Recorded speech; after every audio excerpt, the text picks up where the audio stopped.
Hi everyone, welcome to a brand new episode of the Genre Equality Podcast. I'm Hidzir. I'm Isa. We have big announcement for you this month. We're now up on YouTube. YouTube. That's right. You can. Well, I mean, you can't watch us, but you can listen to us on YouTube. And I do understand that a lot of people find it a lot more convenient to listen to podcasts on YouTube, as I do myself. I listen to Same the here. audio on YouTube. Hmm. Most of the time, like I'm not even on the browser. I'm not watching the faces talking. I'm just listening to them. And YouTube is such a much more convenient avenue for you to listen to us. And that's why we've decided to go on YouTube right now, lah. Because like I don't know about you, but most of my listening happens on YouTube. What about you, man?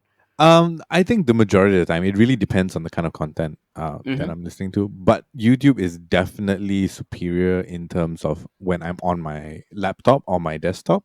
Yeah. So just it's a lot easier to have that kind of running in the background than say Mixcloud, for example, or even Spotify sometimes, right? Like they don't necessarily make sense. But if I'm on the move though, then YouTube isn't as convenient because you can't most phones won't allow you to like um have your phone on idle while you're listening to stuff on YouTube, unless you That's pay right. play for premium. I think. Yeah.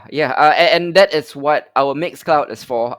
The Genre Equality channel still remains the same. Our home base is still Mixcloud. You can find all our uploads and archives on the Genre Equality channel Mixcloud. But now we have the added option of YouTube, which I think makes things a lot easier for some people. So it gives you a couple of options to check us out as well. We're Yep. on SGCR2, so you can check out their Twitch channel for all our episodes. So we have a Hmm. bunch of different options out there. So whatever is your poison of choice, go for it, man. Yep. So yeah, we'll be posting the link together with this episode. So go check that out. All our archival stuff is also there, or if it's not there, it will be up soon. Yeah, yeah, Anyways, and then kind of moving forward, we'll see if we want to do anything special for YouTube. But right now, it's just want to give you guys a bit more access to what we're doing, just hmm make it a bit easier. yeah. And I've always wanted to say this: like, follow, subscribe, to our YouTube channel. Yeah, we should definitely start ending our episodes with that from here on in. So we'll see how that goes. Seriously, like the liked videos really helps us gain visibility on YouTube. That definitely helps, and of course, follow us. Click the little bell for notification updates. We have 3 episodes a month these times. We do Behold fortnightly, and of course, our monthly flagship show, Drone Equality, is once per month. And this one, Drone Equality 41, again headlined by a big Disney Plus MCU Hmm. show, The Falcon and the Winter Soldier, big one as well.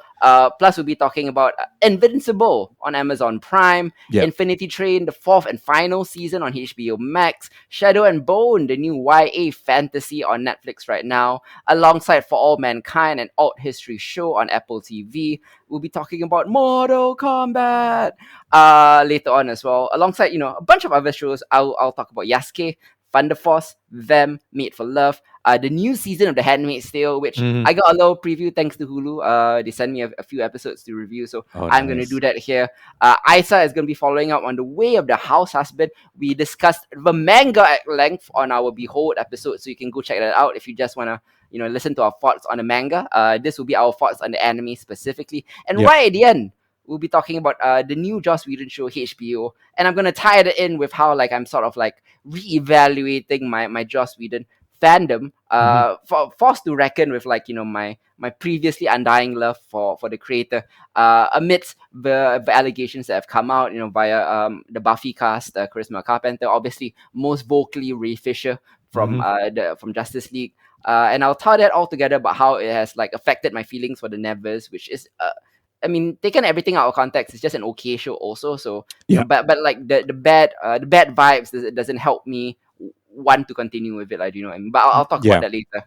Let's begin with the Falcon and the Winter Soldier, or as he has been renamed in the finale, Captain America and the Winter Soldier. Hmm. This is the second ever MCU series on Disney Plus, and the execution is as different as can be from WandaVision, and yet Yeah. it is no less compelling. It is set a few months post Endgame. The Falcon and the Winter Soldier, originally built as a buddy cop comedy, a lethal weapon type show featuring Sam Wilson and Bucky Barnes as mismatched partners, and to a large extent, it is, and it's a delight because Anthony Mackie and Sebastian Stan's intensely endearing, oddball chemistry. Hmm. It's so winning, and yet the Falcon and the Winter Soldier is also so much more.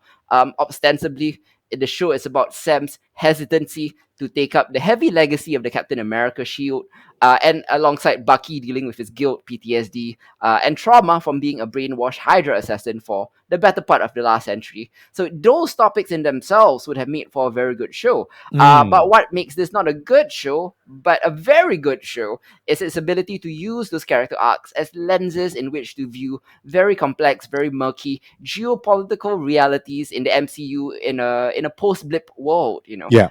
In keeping with the grounded political thriller vibes of the Captain America films, the show is also a grounded political thriller exploration of why Thanos was probably right. Um, and most impressively, the show digs up deep cuts from the comics. You got deep cut characters like Flag Smashers. Mm.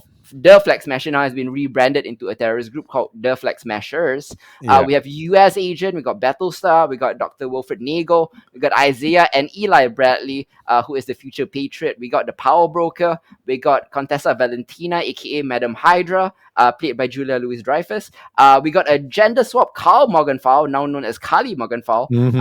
and all these characters are updated to cohesively tackle the new weighty themes that are timely in the world. At the core of the Falcon and the Winter Soldier's themes is the idea of legacy, outdated symbols, whether nationalism is really a noble thing, and whether returning to normal is even something to strive for if the status quo was so broken in the first place. Yeah. This is a show about whether a black man can be Captain America, and it tackles that very well. We are going to break down the show into various different points. I'm not going to do like this is a very like meaty show, so Yeah. I'm gonna bring up one point, and then like Isa is going to talk about that. So we'll tackle it point by point. But in the beginning, let's get your overall thoughts on the show before we delve into the various aspects of it. What do you think about Captain America and the Winter Soldier, or Falcon and the Winter Soldier? I love it. I think this is the most fun I've had with a Marvel franchise in quite a while. Yep, Right? Like a totally different breed from what we got with WandaVision, yep, which was fun in and of itself, right? I think going into this, I was given what we got with WandaVision, I was thinking going into Falcon and Winter Soldier, it was going to be a lot more MCU than something like an alternative to that, right? Is it going to be cut from the same cloth as we got from the movies? Now, while mm-hmm, I wasn't wrong about that, I do feel like the long formness of the series mm-hmm, does allow it to take much more deeper and much more nuanced look into the world of the MCU, mm-hmm, especially post blip. And I enjoyed that thoroughly.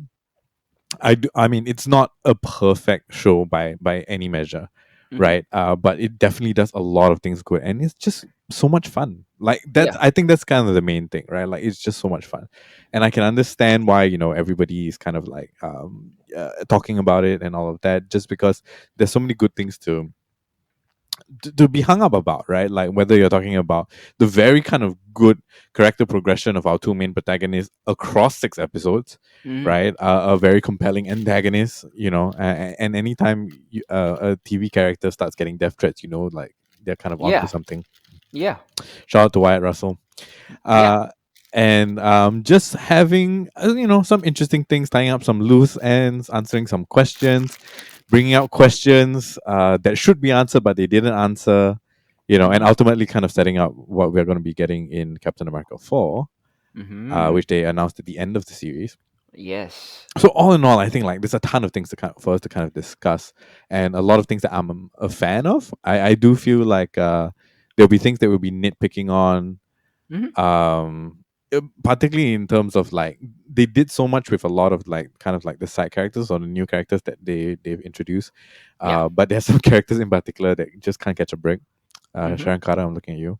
Yeah. Yeah, but we'll get into all of that. But all in all, I had so much fun with this. I was looking forward to watching it every week. It Mhm. was kind of the highlight of my week for the Yeah. last 6 weeks. And yeah, I mean, like if we continue to kind of move forward in this vein, right, with what we got with WandaVision, Mhm. and with Falcon and Winter Soldier. I don't know if they're going to keep that name, but like I'm super happy to see what's laid out for us for the rest of the year, because we've got like non-stop hits from Disney all the way to the end of the year, right? Oh, 100%. Got a bunch of movies. The Shang-Chi trailer just came out. The Eternals coming soon. Yep. Spider-Man No Way Home. We got Loki. We got Hawkeye.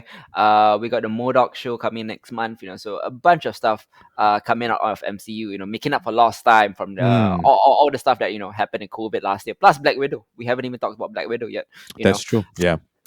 the first thing that probably should be talked about, and the headliner lah, for the Falcon and Winter Soldier is Sam Wilson, Yeah. the new Captain America. In Sam's case, his hesitancy to take up the Captain America mantle has more to do than just the considerable shadow that Steve Rogers left behind, although that's certainly a big part of it. We see the day-to-day realities of Sam as a black man living in America, from being unable to secure a loan to help his Yeah. family's shrimping business to being stopped in the streets by the cops for the crime of being angry in public while black, which mirrors so many controversies of black celebrities being harassed by cops, only for the cops to suddenly realize that the black person is famous. Yeah. So much footage of that has popped up recently and in previous years. So I mean, what would have happened if they weren't famous? Well, you can probably guess. Sam subconsciously understands that becoming the symbol of a country that is so rooted in racial injustice, imperialism, and supremacy in so many forms, it just doesn't sit right, and he doesn't know how to articulate it until Isaiah does it for him. Isaiah Bradley, Mm, Sam is grappling with the legacy of the symbol, and his decision to finally accept the shield is a powerful arc, and probably the most potent arc of the show. He's reminded never to forget the past, but as he sees, we see a scene of his nephews innocently playing the shield. I think like that he's convinced not to be stuck in the past either, but yeah. not forgetting it at the same time. Be the change you want to see, as they say. And this ties in nicely with Isaiah Bradley, a character from the comics, who was America's first black super soldier. But he was treated vastly differently from Steve, despite Mm, his story being nearly identical on purpose. In order to recreate the super soldier serum, black soldiers were tested upon, many of whom died. This is kind of intentionally reminiscent of the real life Tuskegee study, where the U.S. government secretly infected black people with syphilis to see the disease's effects. yeah. That's a real thing that happened in real life. Go Wikipedia it, guys. And when they did find a test subject that took to the serum and served his country valiantly in Korea, he wasn't revered like Cap. Instead, he was locked up and further tested upon like a lab rat. So this is a powerful reminder that becoming the symbol of America isn't necessarily desirable, especially if you're a black man. What are your Yeah. thoughts on how Captain America tackled the racial issues here? I think it was a good the approach was good, right? Like it was something that a lot of people um okay, so when they announced Sam Wilson was going to be the new Captain America, in the comics, right? Like, oh, the furrow that was kind of crazy. So I think going into Falcon and Winter Soldier, the show creators already knew beforehand what the reaction was going to be like, especially for people who don't read the comics, right? So Mm-hmm. introducing something big like that to have a black man wear the stars and stripes and to carry the shield, is Yeah. going to cause a certain amount of it's going to shake the pot a bit, right? Mm. I think like the way that it got set up was good. I think the way in which they tried to resolve that by bringing Isaiah Bradley, who is, for all intents and purposes, a very, very deep cut from the comics, right? Like he just gets his story told in what a couple, just the short run on Red, White, and Black, is it? Or Red, Yeah, Blue, and Black? it's a mini series, Red, White, and Black. Yeah. Yeah, so it's a very rare. Not many people know that there was a black super soldier involved. Mm-hmm. For them to kind of like push aside everything, unearth that, and bring it into a very, very important part of one of the running themes of the show, is so well done, right? Like there is so much that Sam needs to confront, not just within himself, but also in terms of when he confronts Isaiah, when he sits in front of Isaiah to talk about these things and to address these things about the legacy of black men being exploited by the military and the government Mm-hmm. and by the country itself.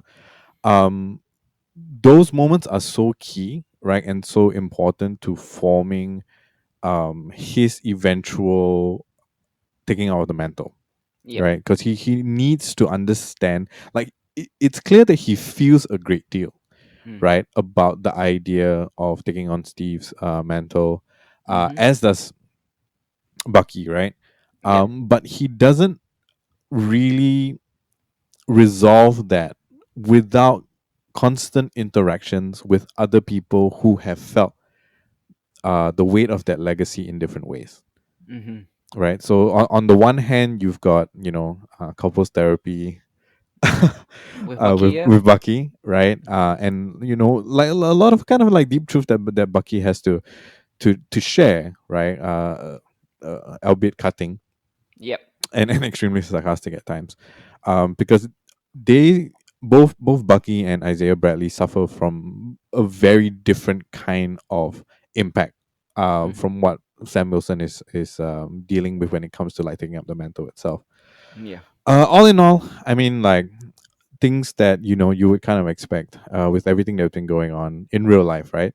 Mm. I think they portrayed it well. I think they portrayed it with good nuance, Mm-hmm. while at the same time just kind of addressing that within the world of the MCU and the fact that these are, many of them are superpowered people, Mm-hmm. but the odds are still stacked against black superheroes, right? Mm-hmm. And I think this is something that is very important for them to kind of address now, and I'm glad they took the time to address it here. I can't think of a storyline that is more apt for them to bring this up, right? Mm-hmm. And then kind of moving forward with all the plans that they have.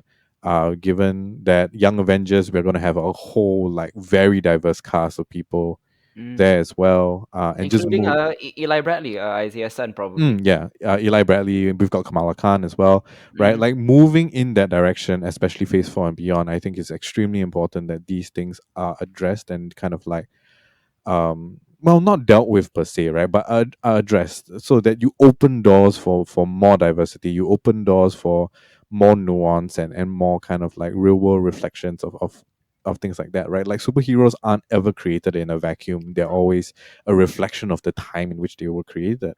Yep. And I think that Falcon and Winter Soldier has done a great job on that front for sure. Oh yeah, yeah, definitely. Like they set up a situation where, I mean, all storytelling is emotional manipulation, and you need it to be emotionally manipulated. At least for the people who didn't want Sam to be Captain America, you need to see why he doesn't want to be Captain America, and then you need to Yep. root for him. Hmm. And this was the perfect way that they could do that. And of course, taking over from Sam's mantle is Torres, who is also the future Falcon in the comics. So we Yep. know where that's going. Going from Black America to White America, one of the most fascinating aspects of uh, Falcon and Winter Soldier is Wyatt Russell's superb performance as John Walker, the Mm. new Captain America and future US agent. He is, by all accounts, an exceptional soldier and starts off as a decent yet flawed human being, earnestly trying to live up to the Captain America mantle that Yep. he was handed by the government. It would have been easy to paint him as a cartoon evil villain. People already wanted to hate him before they knew him. He's not Cap. I get it. But instead, this take on Walker is a lot more nuanced. He represents an otherwise decent person who just does not recognize, to many extents, his white privilege, and at the same time is also burdened by PTSD and impossible expectations. Yep. John is an okay dude, but he's entitled. He refuses to accept accountability, and his manhood is fragile in a way that only a straight white guy can be. Plus, he's already so damaged and warped by America's military-industrial complex. Hmm. It's a topic that they haven't really touched on the MCU. That is, since the Punisher. He is the tool that the U.S. government built, and they discarded him for doing exactly what they trained him to be. When he's confronted for the first time by people who are superior than him, he becomes violently insecure. John Mm. Walker is not inherently evil. He is not a white supremacist, nor is he racist, but that doesn't mean that dark things cannot manifest from his damaged psyche. When he snaps, the show does a good job of letting us see where he's coming from, and we feel for him even like we see his friend get murdered and everything. As much as we resent him for obvious reasons, we feel for him too. Yep. And at least the smart discerning viewers can feel for him too. Not the stupid toxic ones that send the actor death threats. Those are Yeah. clearly dumb people. In a larger context, though, John Walker is actually the best, most apt symbol for what modern America really is. Hmm. Just as Steve Rogers, it was an apt single. It was an apt symbol for what America imagines itself to be. You know, Hmm. um, John Walker, basically the insecure white man, and with the blood on his shield, is the most potent metaphor for modern America. How do you think Wyatt Russell and John Walker tied into the themes of the show, and did you like how it was done? Yeah, I think this incarnation of John Walker, right, of Yeah. US, well, the now US agent, is Yep. definitely a cleaner approach than what happened in the comic books itself. Mm-hmm. For sure, because in there he's like a pro wrestler first and Mm-hmm. all of that. But I do feel like it's much more clean cut. It makes it much easier to understand where he's coming from and the reasons for his decisions and his actions as well, without kind of confusing the audience with a lot of history that isn't necessary from the comic books. So Yep. I definitely did like that. I do. I did enjoy very much the fact that they took the time to humanize him at points, right? Mm-hmm. Every time that he's sitting in a locker room with Battlestar, Yeah. and they're just talking about very real things, or even like the very quiet kind of tender moments with his wife. Mm. I think those are important things that we never get to see in the comics, right? Like in the Mm-hmm. comics, it's a much more clear cut Anti-hero. Yeah. anti-hero, anti-villain. I mean, he kind of swaps between the two from time to time, so you don't really know. Mm-hmm. um yeah, and being able to see that definitely helps, although it seems like there's still a lot of people who didn't get the point of those scenes, Mm-hmm. for you to kind of understand that, Dr. Abraham Erskine's words really kind of ring true, right? Like at the end of the day, it brings out more of who you are, Yeah. and that's kind of like thematically something that has gone on for all the episodes here in Falcon and Winter Soldier. Yeah. Yeah, I I mean, really, like Wyatt Russell's done a great job. He's such a hittable character when he's got the mask on, Mm-hmm. right? And it just opens up like a lot of like great moments just for the quips itself. The three-way standoff with him and Bucky and Sam was a fantastic fight.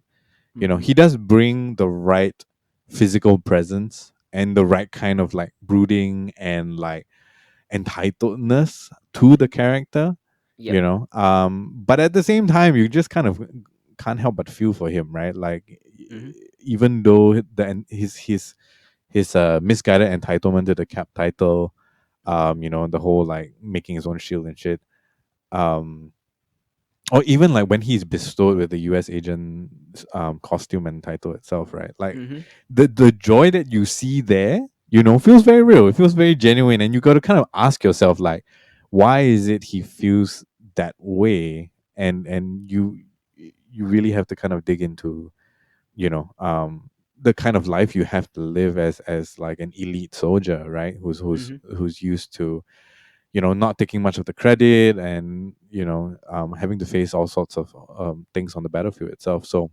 Mm-hmm. I guess, in short, like I really enjoyed his performance. Like, so easy to hate. That's hard to do sometimes, right? Yeah. But at the same time, being able to show us the breadth of the character in such a Mm-hmm. short period of time, because he doesn't really get that much screen time, right? No. Yeah. Is actually like spot on performance. Yeah, yeah. The next point that I want to hit, the show also delves into the consequences of the blip globally. Yeah, More in depth than WandaVision did, more in depth than what Endgame did. We see that during those years, the 5 years, the world has become a more open and inclusive place. Borders were open, jobs, food, housing, and other resources were plentiful. People were united to help each other rebuild. Plus, as Steve mentioned in Endgame, right, the environment is finally starting to heal. yeah, But after Endgame, when people returned, while yes, that is a good thing, it also caused the world to go back to normal. The status quo of nationalism and tribalism and corruption. In fact, was the normal. It caused a massive new global refugee crisis and yeah, an economic crisis. Many people who weren't blipped were displaced. They're holed up right now in shabby refugee camps as the world deals with nationalities, ownership of property, and other things. It's a minefield to untangle. Meanwhile, the people who did come back, like Sam, they face financial difficulties due to lack of work and lack of income. Hmm. And the infrastructure in place to help these people, the Global Repatriation Council, or the GRC, is corrupt, because something like that inevitably will be due to human nature and human greed. Yeah. In response to this, the show's morally grey primary antagonists show up, which is beside John Walker.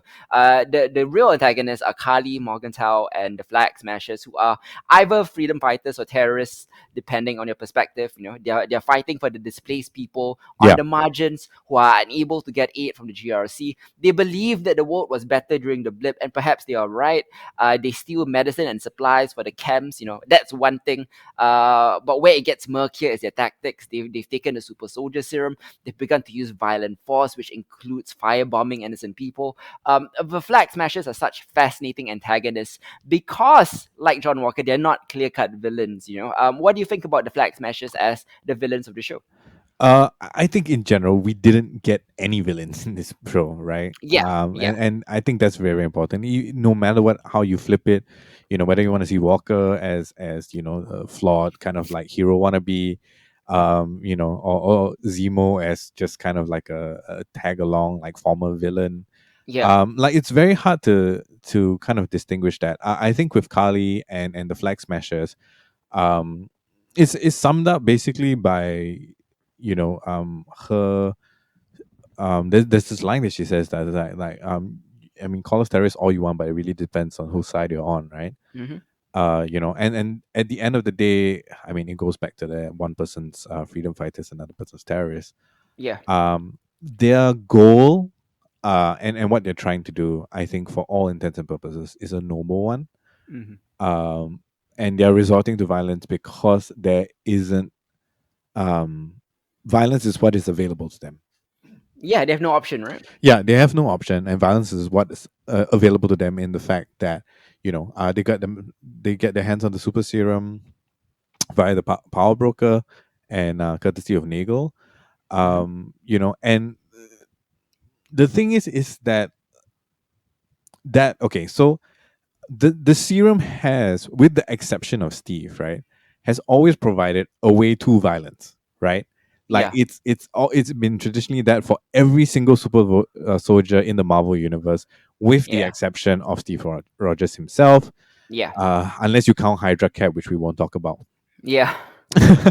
Right? And it is not surprising at all that the Flag Smashers Hmm. uh, tend to that as well, right? Because at the end of the day, the whole point is that the serum brings out more of who you are more than anything else, Hmm. right? So all the good intention that Kali has, which we see very clearly in the beginning, you Hmm. know, and can definitely empathize with, like, kind of degenerates as it goes along, right? Yeah. Where compromises continue to be made as she starts to realize that she is as she even with the super serum, she is still powerless Yep. against this grand kind of machine that has returned after the blip, right? Hmm. And so I do feel that they did a better job in the first half of the series with Hmm. explaining the motivations and even clarifying some of the compromises that she's willing to take.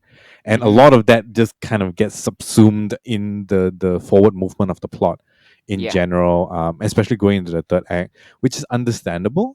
But I Mm. wish they had a bit more time to kind of deal with that as Hmm. well.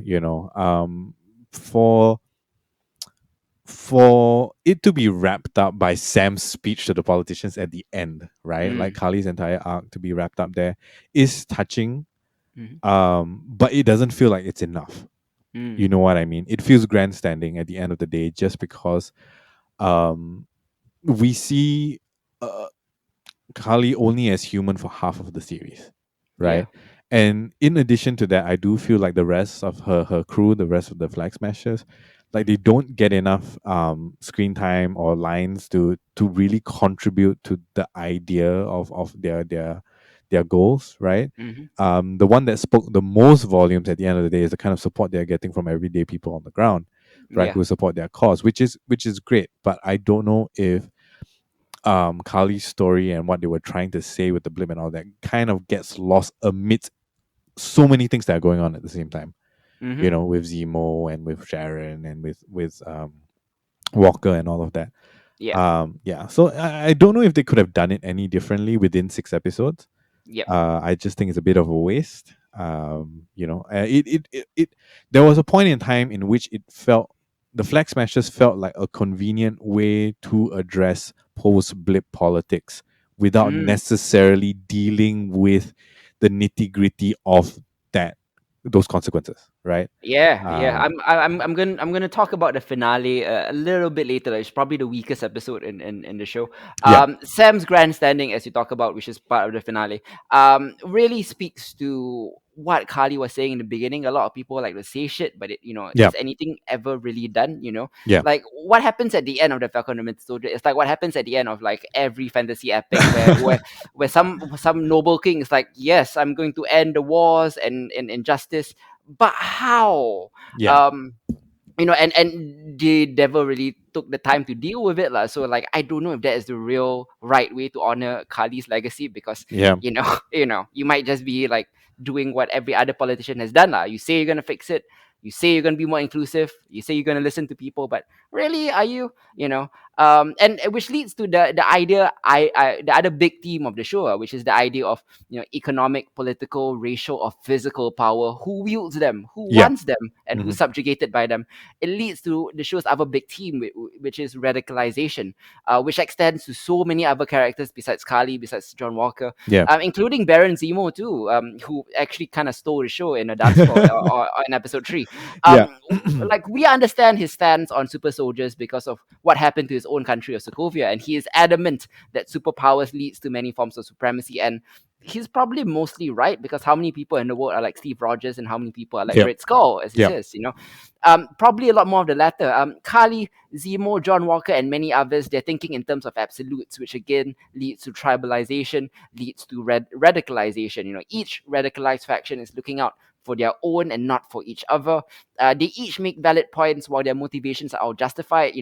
It's a lot more morally and politically murky than I thought the show was going to be. And Yeah. I think Falcon and Winter Soldier did a good job with that, while fumbling at the end point lah. But for Yeah. the most part, I think it really did a good job. Like this theme of radicalization. Did you expect it to be like the theme of Captain America, of Falcon and Winter Soldier? Oh no, no, I Yeah, really didn't think that they would go in that direction.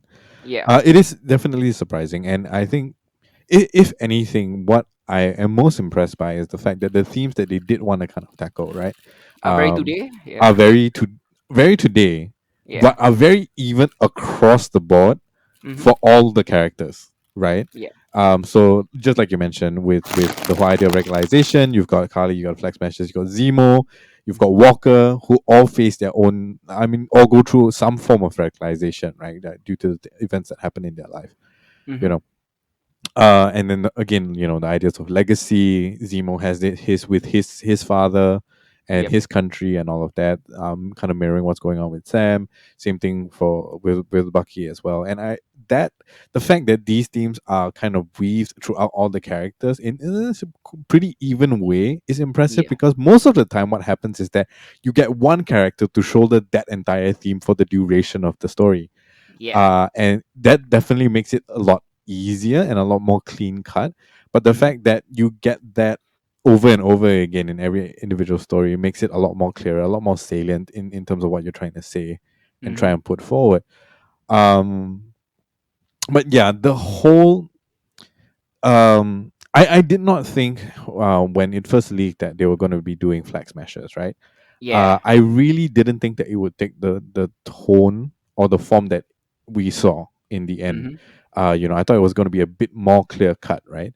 Mm-hmm. In that particular manner. So for it to have a lot more freedom fighter, kind of underground railroad feel to it was refreshing, right? Mm-hmm. I didn't think that we would get that, just because it's more difficult. It's more difficult to deal with, right? There's a lot more of moral ambiguity that you need to kind of navigate through for that.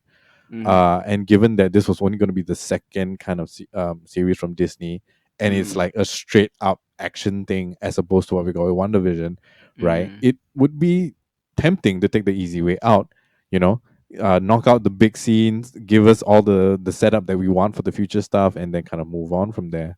Mm-hmm. So I do really enjoy the way that they approach that, right? And the Yeah, fact that all of it sits within this amazing kind of like spy political thriller, more of what we got from Captain America and the Winter Soldier, yeah. the movie. Really, really just like hits the spot for me.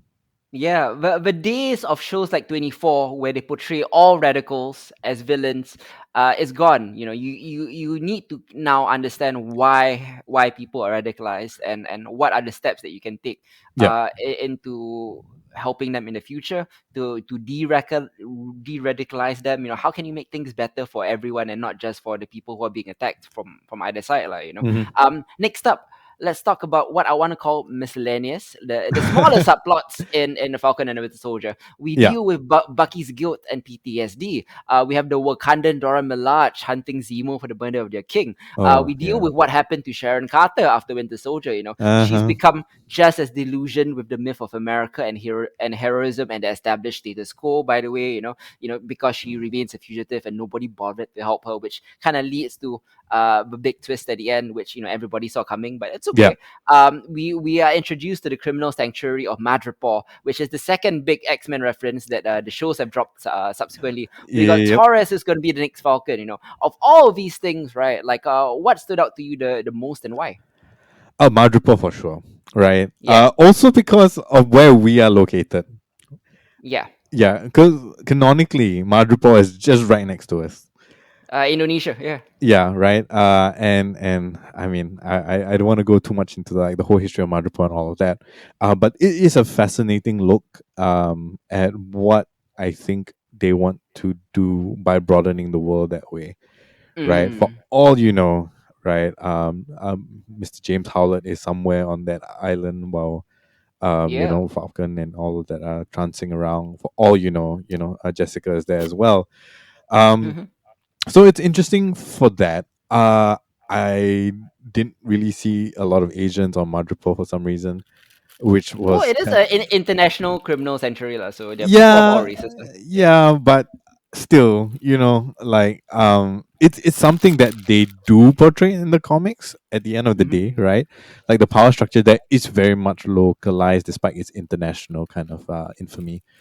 Hmm. But yeah, so just one of the things. I think that's going to be a fascinating proposition moving forward in the MCU because you finally kind of have this hub for where the criminals go, which we haven't had yet. Like everybody has to go and find their own kind of like secret hiding place. I have a evil base somewhere, Yeah. that's hidden in the mountains and all of that. But we finally kind of have a better look at what the international criminal society's power structure looks like, and Mm. what and the logistics and functioning of that, which is I think is kind of very key to understanding some of the characters they might want to include in the future, right? Yeah. So Madripoor is the biggest one for me. Torres is kind of fun, right? Mm. Like a kind of wink wink nod to that.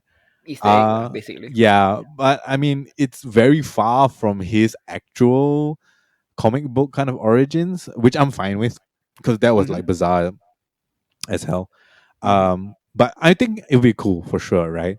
For that to kind of go. I think Torres did play a fairly large role in the Falcap arc when Hmm. when he was still there, and I think it's kind of important that Sam gets all the support that he can get because I don't think Bucky will be around that much, like by his side. Uh, if we go into kind of like season 2 and onwards. Or Captain America 4. I'm not sure whether like they're just transitioning it into the movies right now with Captain America 4, but That's true. that may be the case, lah.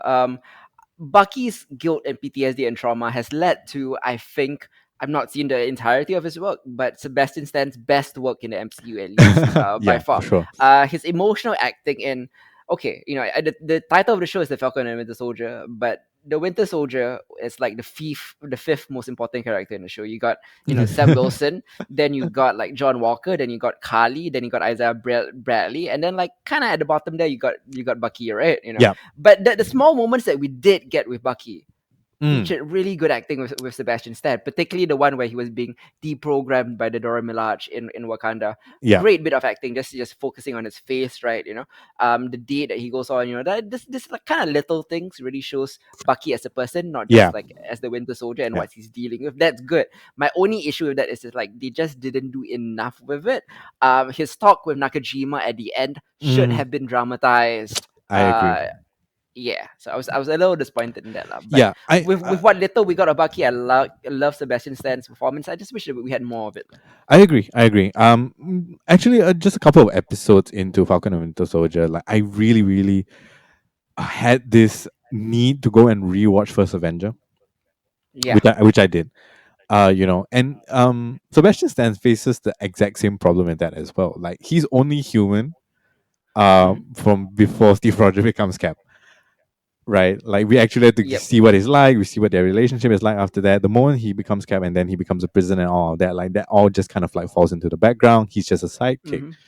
Mm-hmm. So I am glad that we got to see the human side of him after like a good century or so. Yeah. Um, and just kind of see him recovering. I do like the little notebook thing, which was Steve's thing, Mm. to kind of begin with. Like one of the few instances of TV media where therapy actually has some good Yeah. come out of it, which is great Mm-hmm. to see.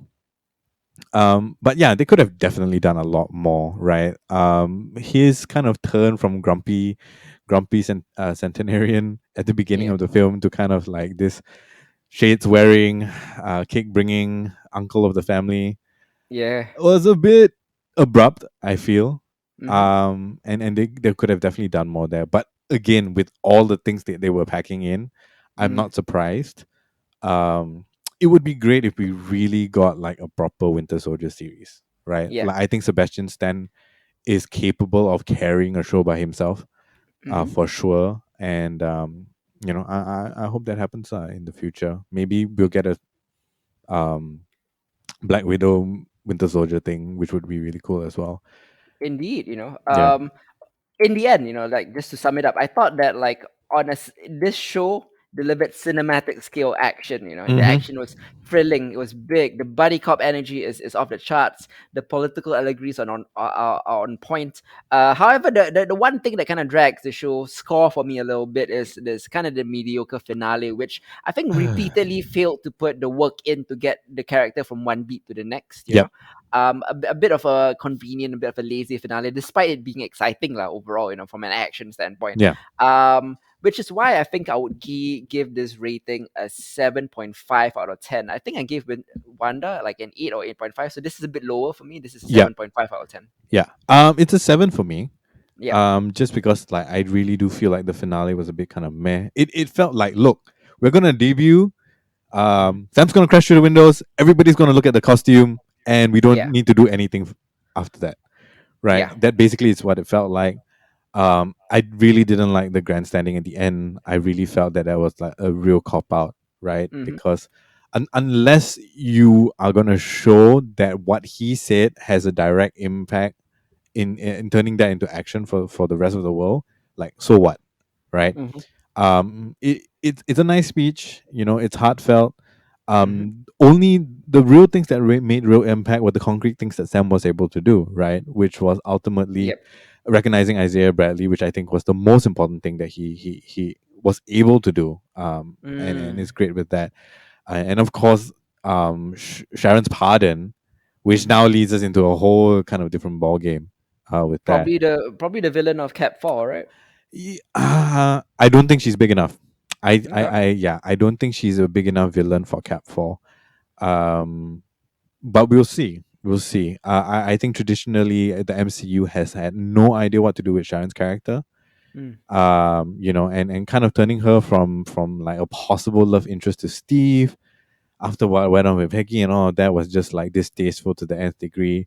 And like her having her shoe in as the power broker and the real reveal of that being so like, ugh, oh my god, really kind of like, yeah, it left a pretty bad taste in my mouth. I wish they had done more with her, right? Like the way that it's set up is so promising, Mm. but we are just getting kind of drips and drops from there. So yeah, it's a 7 for me. I think all in all I had great fun with it. All in all, like, the action is great, it looks gorgeous, the character development is solid stuff. Brings up a Yep. lot of questions that don't get answered, which I am hoping they do in the movie, or else I'm just going to be a bit annoyed, like the huge kind of like Chekhov's gun at the beginning about Steve being on the moon, Mm-hmm. right? Like, you have to address that. It's just like, it's part of the But rules, guys. but that was just like a running joke. Yeah, it is a running joke, but n- no one should need to bring that up without us eventually finding out what happens to Steve. You know Mm-hmm. what I mean? And for that to have that hangovers for 6 episodes, okay, sure, right? It's not too bad. But if it's going to be a long term thing and everybody's just going to keep joking about it, I don't know. It's going to be it will be an annoyance sooner or later. Is my take on that. Um, Indeed. yeah. Yeah, yeah. Moving forward, I guess probably the big tease for the future that Falcon and Winter Soldier sets up besides Cap for is the Thunderbolts. Mm. General Thunderbolts. General Ross's team, his very own Suicide Squad, shall we say, made up of villains currently captured inside the raft. Yep. Baron Zemo has been added to the team. We already know from casting that Ghost from Ant-Man and the Wasp is going to be on the team, as well as Abomination from the Incredible Hulk, Yep. as well as the leader of the team, Yelena Blacklova, Hmm. played by Florence Pugh, who is Black Widow's sister, who will be introduced in the Black Widow film. That's very Yeah. interesting. Yeah. Apparently, there was a post-credit scene here that was supposed to air here, but they moved. It was supposed to be Florence Pugh recruiting Baron Zemo into the Thunderbolts fold. Yep.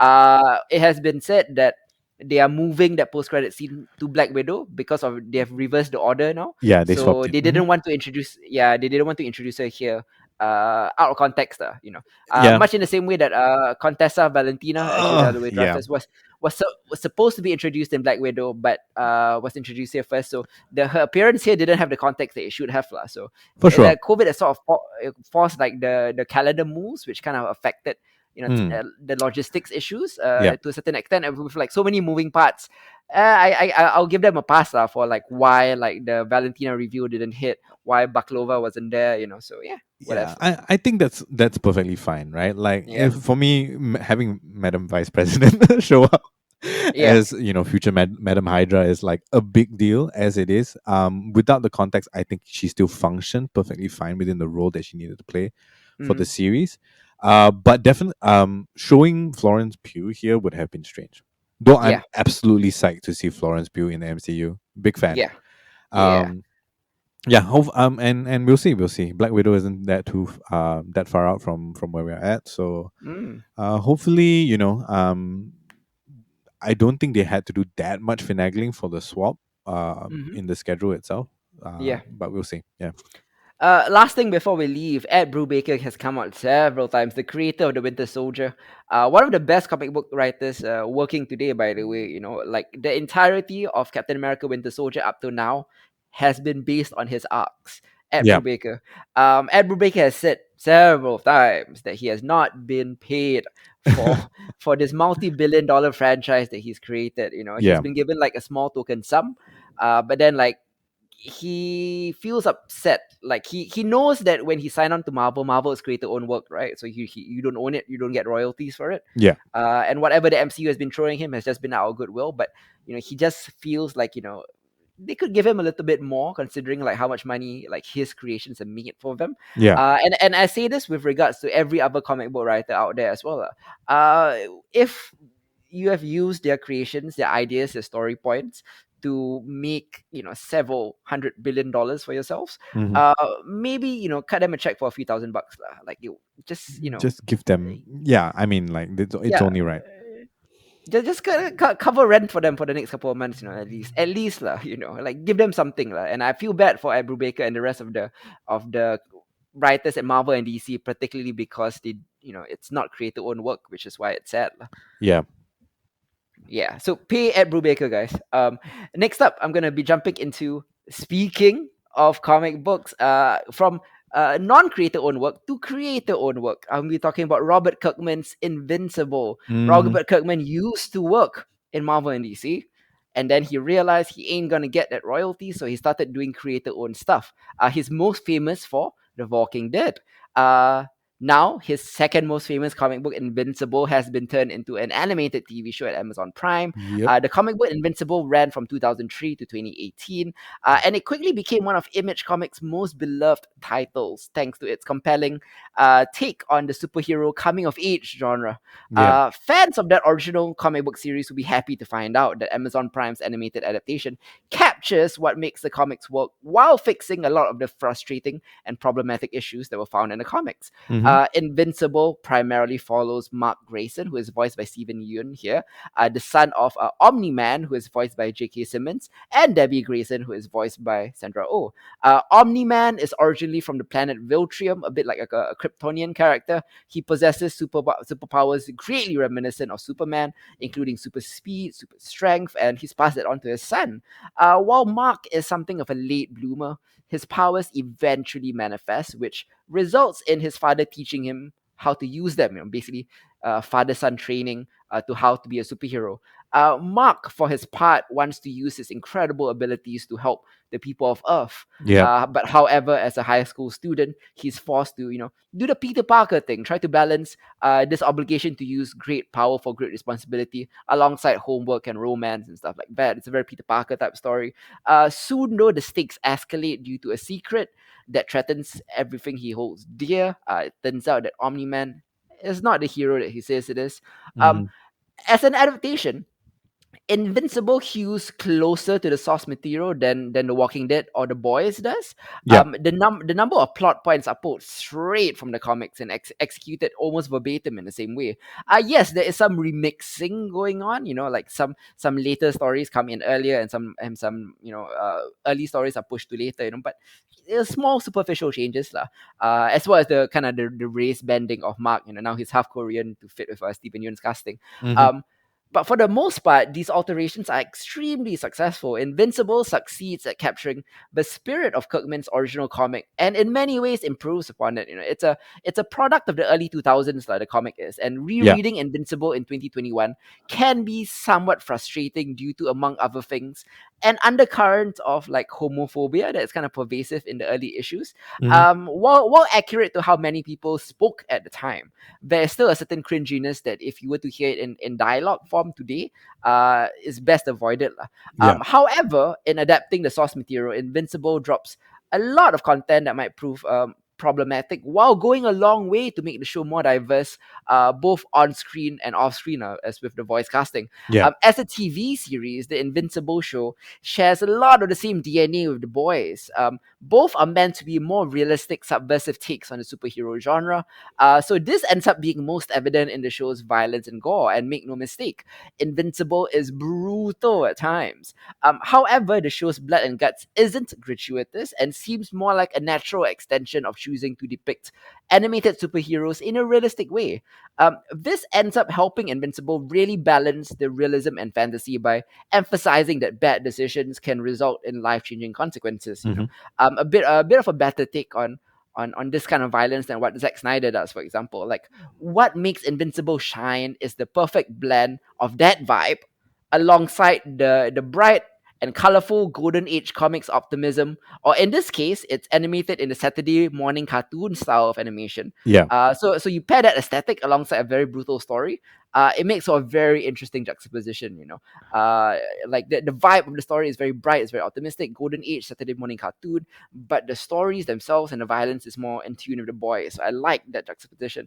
One Mm. of the best things about Invincible is the stellar voice performances alongside the great animation. The combat sequences, of which there are a lot, are captivating. However, the best is that the best part of the animation is when Mark is flying. It really captures the feeling of soaring through the air. It makes you feel natural and weightless. It inspires the sense of wonder that Superman, the original one, had. Mm-hmm. There's also a lot of attention to detail in the expressions of the characters as well, very well animated. So overall, this is a really, really good series. Like, the only thing that knocks it down the peg is that by 2021, right, shows like this are new. Back in 2003, the idea of Invincible was very cool, very fun, very fresh. Yeah. Showing that like superheroics is not all fun and games by the demonstrating the ugly side of it. It was still subversive and fresh then, but by now it's kind of old hat. But it's kind of not the fault of the show. You know, Mhm. like the comics came out way back when. You know, how could they have predicted that stuff like The Boys would come out? So that drags it down from what I was originally gonna give it, like an 8 to a 7.5 out of 10.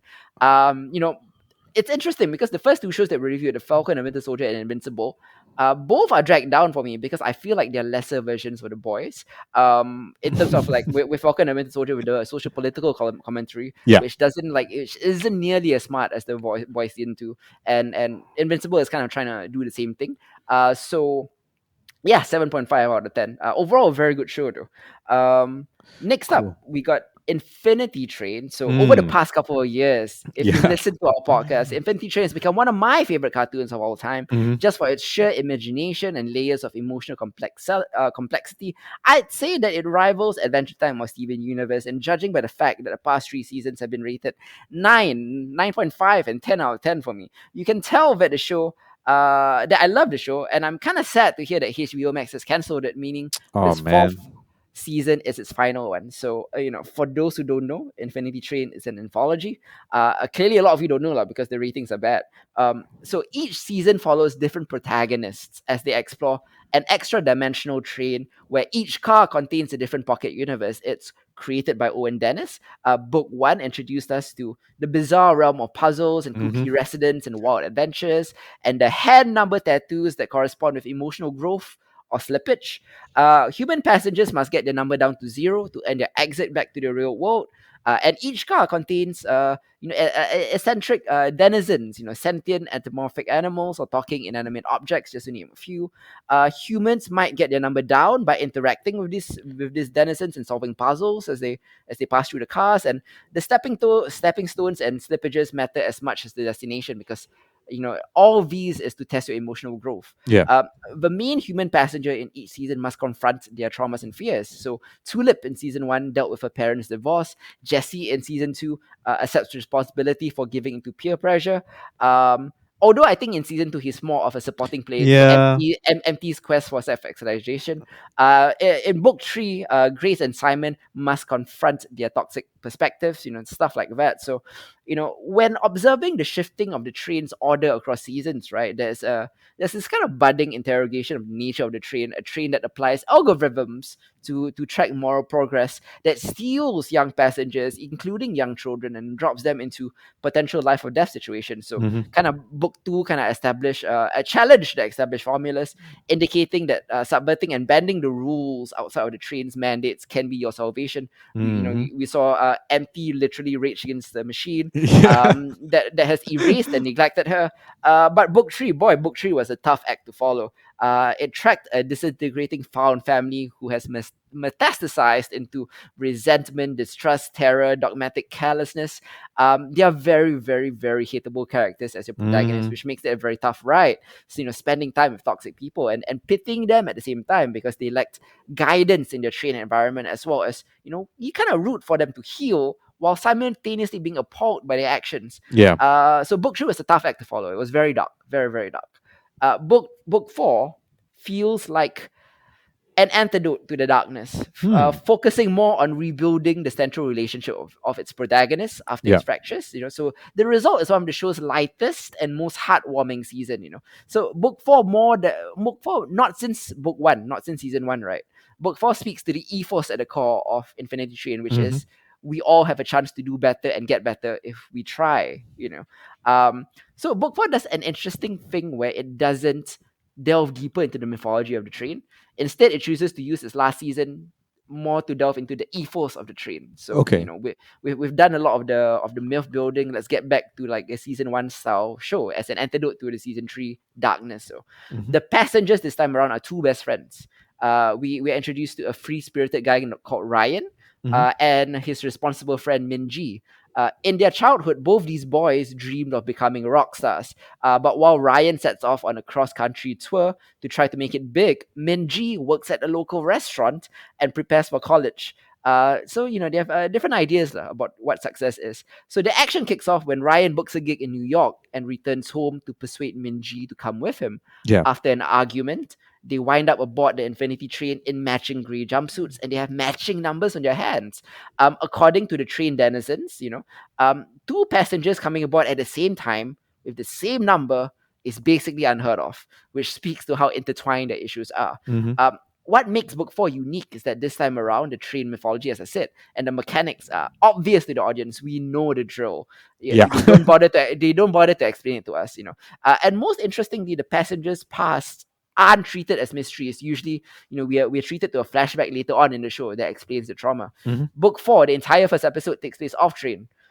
It presents Ryan and Minji's relationship from the first episode on, literally starting from the day they were born. Wow. So Okay. both friends care for each other, but their conflict stems from the choices. Minji sacrifices his dreams to please his parents. Meanwhile, Ryan takes that personally. Ryan flies into situations head first without thinking. Mm-hmm. He wants to be a rock star. He wants to pursue his art and his dream. And Minji sees that as reckless and inconsiderate. So big book 4 is about healing both their perspectives and their friendships. Like how can they remain codependent on each other or remain friends with such varying worldviews. Yeah. And that means it's not all fun and games. Although some of it is still silly fun. Like there's one entire episode dedicated to feeding a giant squealing baby pig, voiced by J.K. Simmons. Okay. So Okay. that's really fun too. Yeah. Two very different roles for the past two shows that I talked about with J.K. Simmons. But Minji and Ryan also must confront ugly truths, have difficult conversations, and repair their friendship. As usual, the train forces their problems to come to light while helping. In this time, their companion is called Kaz. Kaz also has to confront her own problems. Kaz is basically an anthropomorphic talking bell. Like one of those concierge bells. Oh, right. Yeah. So like there's a lot of thrilling stuff. There's a lot of dark stuff. There's a lot of fun, light-hearted stuff. But the dark stuff is not nearly as dark as book 3, lah. Yeah, questions about the train still linger. They might never be answered at this point, since book 4 is reportedly the end, and apparently this time for real. Oh, man. Characters and plot points from previous seasons that were left dangling. Yeah, they're not gonna get tied up. That. But since book 4 ends without new questions or dangling cliffhangers, I think it ends up as a reasonably satisfying conclusion for the Infinity Train saga thematically. Oh, Not okay. necessarily mechanically.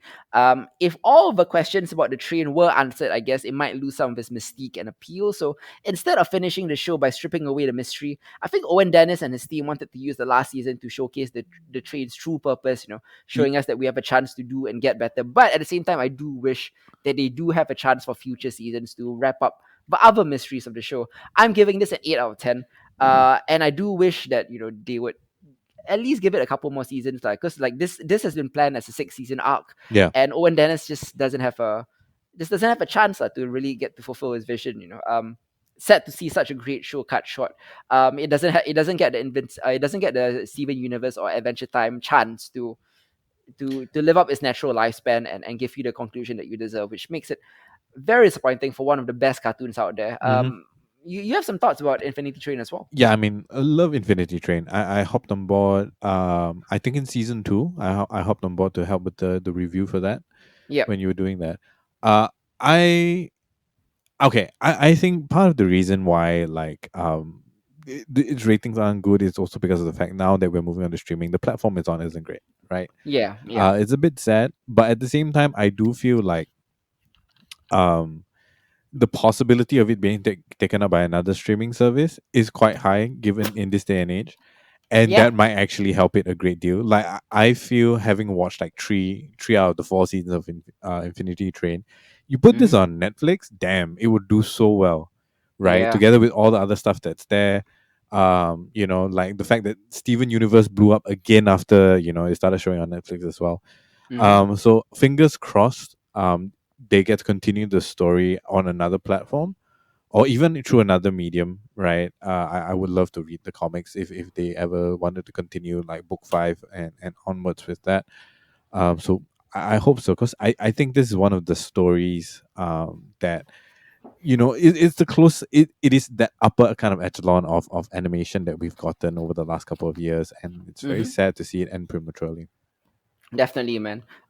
Speaking of Netflix, a show that I'm pretty sure it's gonna blow up on Netflix. It's Netflix's new YA fantasy uh, series, Shadow and Bone. It yeah. is based on the first book of Lee Bardugo's best-selling Grishaverse books. It's about a kingdom in turmoil and the magic users who defend it.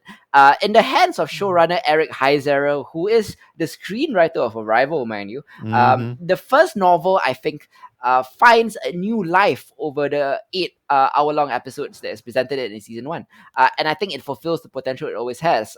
I've read the Grishaverse books last year, and book one is the weakest of these books. Yep. Shadow and Bone, huge improvement on book one, and I think it's coming to the level of the later books in terms of like complexity and depth. Uh-huh. I think Batuko in several interviews openly admits that her 2012 debut novel, it relied on the trappings of the Chosen One narratives. While her other novels step away from those conventions. So the main series, though, like this first book has been about, the one girl with the unique power to save the world. We've seen it all before. But I think the show does a better job of capturing the struggle than the book did, to make it seem less cliche. Yeah. Um, Shadow and Bone, I think, is finally elevated to the depth and nuance of the rest of the Grishaverse books. I'd even go to so far as to say that this is a big improvement, and I think most people who've read the book will agree with me. Lah. Mm-hmm. To set the premise, the story is set in war-torn Ravka, a country split in half by a swath of tangible darkness known as the Shadowfold, and it follows a young mapmaker named Alina Starkov who discovers that she has the power to summon sunlight. It's a near mythic power that could dissolve the fold at last, and reunite the two separate countries. Alina is whisked away from her former life and her best friend Mel to train with the kingdom's other magic users, the Grisha. So they are under the helm of the formidable King General Kirigan, who is played by Ben Barnes here. As well, we also follow a band of thieves led by the cunning Kaz Brecker as they scheme about how to get across the fold. They don't want to end the fold; they want to get across the fold to accomplish an Ocean 11 style heist. A very very different genre with our secondary group of characters. So the show from the get go dumps a lot of lore on the audiences very quickly, Yeah. which may immediately appeal to longtime fans like me, or it might turn off newcomers. There is a Mm-hmm. lot of vocabulary to catch on. Mm-hmm. What is a Grisha? What is a Squaller? What is a Tailor? And then there are the bigger questions like who is Rava warring against? One of Batugo's strengths in her novels is the seamless world building, which she integrates smoothly into the plot. So it rarely feels like a big info dump. So it feels like Hidzir and the rest of his team here tried to do the same thing.